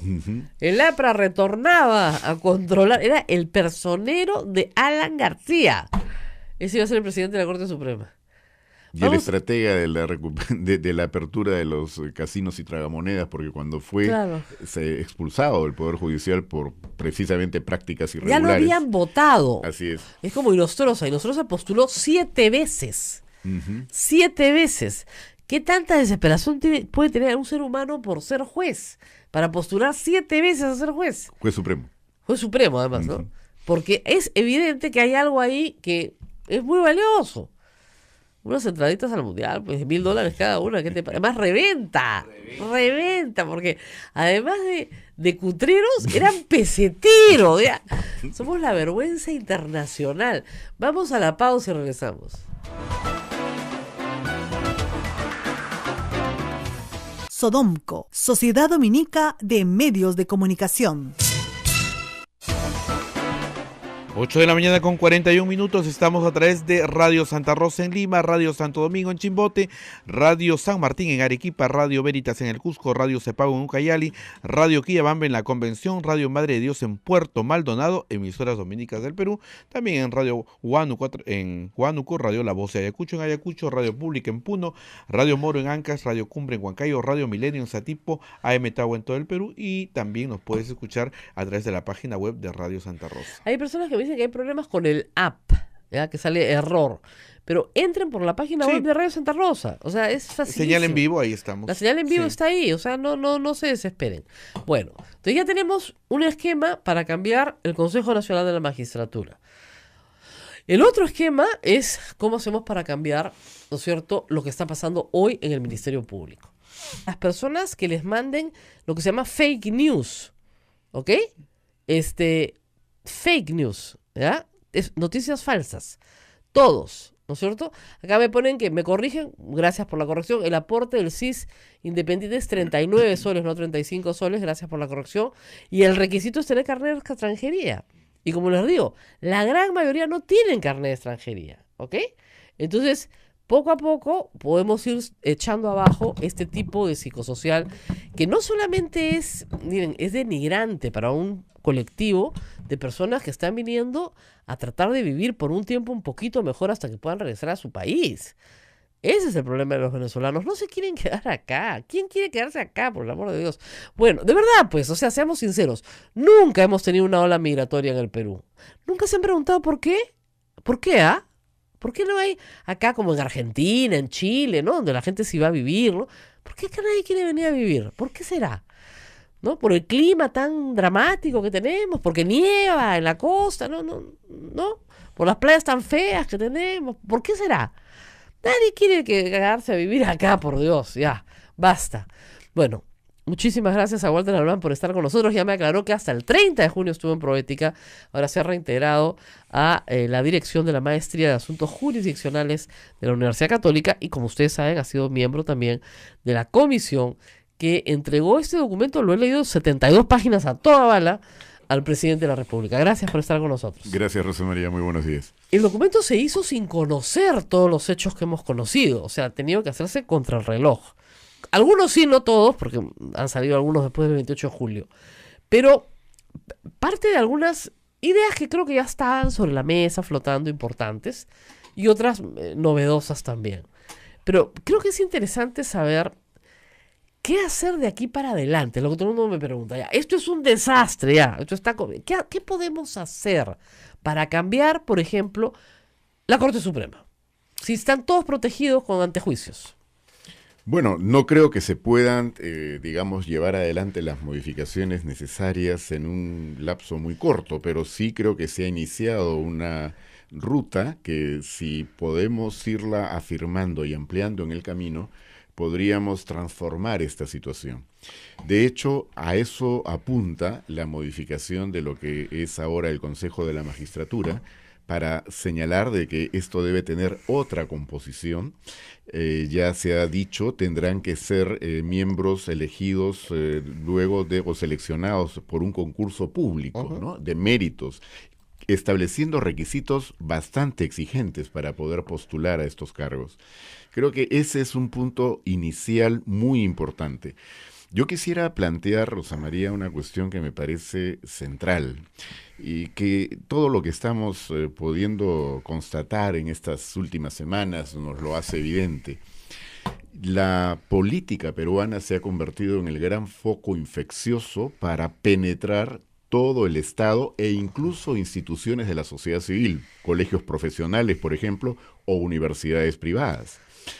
Y en consecuencia, esto está alimentado, ¿no es cierto?, por un lado, la economía ilegal, donde está el crimen organizado, pero por otro también un fuerte sector empresarial que siempre estuvo, digamos, amoldado a una corrupción que no ha nacido ahora en el país, pero que ha empeorado. Y que por tanto también han estado alimentando esta manera de copar el Estado para sus propios fines. ¿Cuál ha sido el gran vehículo? La corrupción. O sea, la corrupción es el vector que permite que esta infección se haga cada vez más fuerte y más extensa. Y hemos llegado a un punto en el cual las instituciones están casi perforadas, o sea, instituciones como el Ministerio Público, el Poder Judicial, la Policía Nacional, justo aquellas que deberían actuar para cautelar, digamos, la situación de los ciudadanos frente a este tipo de problemas. Nos estamos moviendo en ese escenario, y digo la política porque la política hoy día no es lo que muchos creen, una discusión sobre programas, sobre propuestas para el país. No, se han convertido en organizaciones que digamos, acogen a delincuentes o acogen a gente vinculada a delincuencia, ¿no es cierto? Sin ningún empacho, sin ningún reparo, no filtran nada, y entonces estamos viendo cómo municipios, gobiernos regionales, el propio Congreso, etcétera, tienen en sus filas a gente que proviene de estas organizaciones vinculadas a criminalidad organizada o a corrupción abierta. Entonces, en esta situación, la institucionalidad, que siempre fue débil en el país, está todavía mucho más afectada, y por eso es que no podemos esperar resultados inmediatos. Pero ¿qué es lo que está funcionando? Un liderazgo respecto, en este momento asumido por el presidente Vizcarra, y una opinión pública y medios que están decididamente, digamos, empujando las cosas por el camino correcto. Yo creo que no debemos perder de vista, el Estado no se va a regenerar a sí mismo. No, eso ya lo sabemos, y el Poder Judicial menos. Ahora, tenemos situaciones muy concretas. El Consejo Nacional de la Magistratura, que ha sido removido, efectuó nombramientos a todas luces irregulares. O sea, ya viendo su conducta ex post, es claro que ha sido controlado por fuerzas ajenas al Consejo, fuerzas políticas y fuerzas dentro de la misma judicatura. Es decir, Ríos y Nostroza tenían control sobre el Consejo. Es decir, los jueces tenían control y fiscales control sobre el Consejo que los elegía y ratificaba. Muy bien. ¿Qué hacemos con los nombramientos de ese Consejo? Son nombramientos, digamos, de los últimos 3 años. Hay que revisarlos, sobre todo los de la Corte Suprema. Ahora, ¿cómo hacer para revisar? ¿Quién los tiene que revisar? Un nuevo consejo. Muy bien. Ya. ¿Quiénes pueden conformar ese nuevo consejo? Ustedes hicieron algunas propuestas. Pues decía ya, pues la Madre Teresa de Calcuta ya murió. O sea, ¿de dónde sacamos 5 o 6 justos en Sodoma para que puedan dirigir ese consejo? Bueno, el Consejo está previsto, se pueda constituir o reconfigurar, ¿no es cierto?, sobre la base de la propuesta que hemos formulado, que es, como repito, una selección de gente que entra por concurso público con méritos suficientes, con una trayectoria que acredite. ¿Pero quién organiza el concurso? Bueno, el concurso lo hemos planteado en este momento como la entidad que está en el Estado a cargo de los concursos para carrera pública. Estamos hablando de servir. De servir. O sea, servir sería bien neutro. No es el Ejecutivo. O sea, es el Ejecutivo, claro, pero no es el Presidente de la República, ni es el Congreso, ni es el mismo Poder Judicial. Servir hace un concurso público de méritos, con examen. Con examen, por supuesto. Ya. Y quienes postulen tienen que reunir varios requisitos, como digo, 30 años de ejercicio profesional. Ya. ¿No? Se está Para pensando supremos. Para miembros del Consejo de la Magistratura. Ah, ya, perdón. ¿No?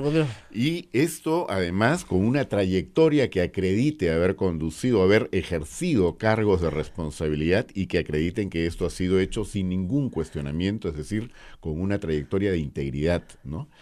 Que no tengan conflicto de interés. Que no tengan conflicto que no de tengan estudio de interés, abogado, etcétera. Claro. Todo esto está... O sea, la experiencia nos ha enseñado a dónde tenemos que apuntar.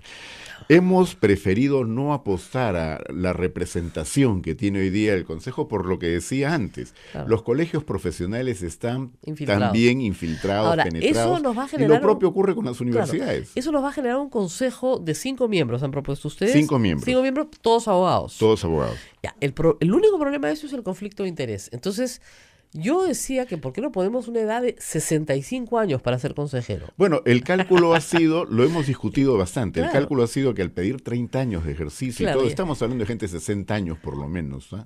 Creo que esa es más o menos la... No me mire, sí, acabo de cumplir 30 años de ejercicio. ¿De verdad? ¿En serio? No, pero 30 con años. los otros... Yo tengo 54, nomás que le pasa. con los otros elementos, yo creo que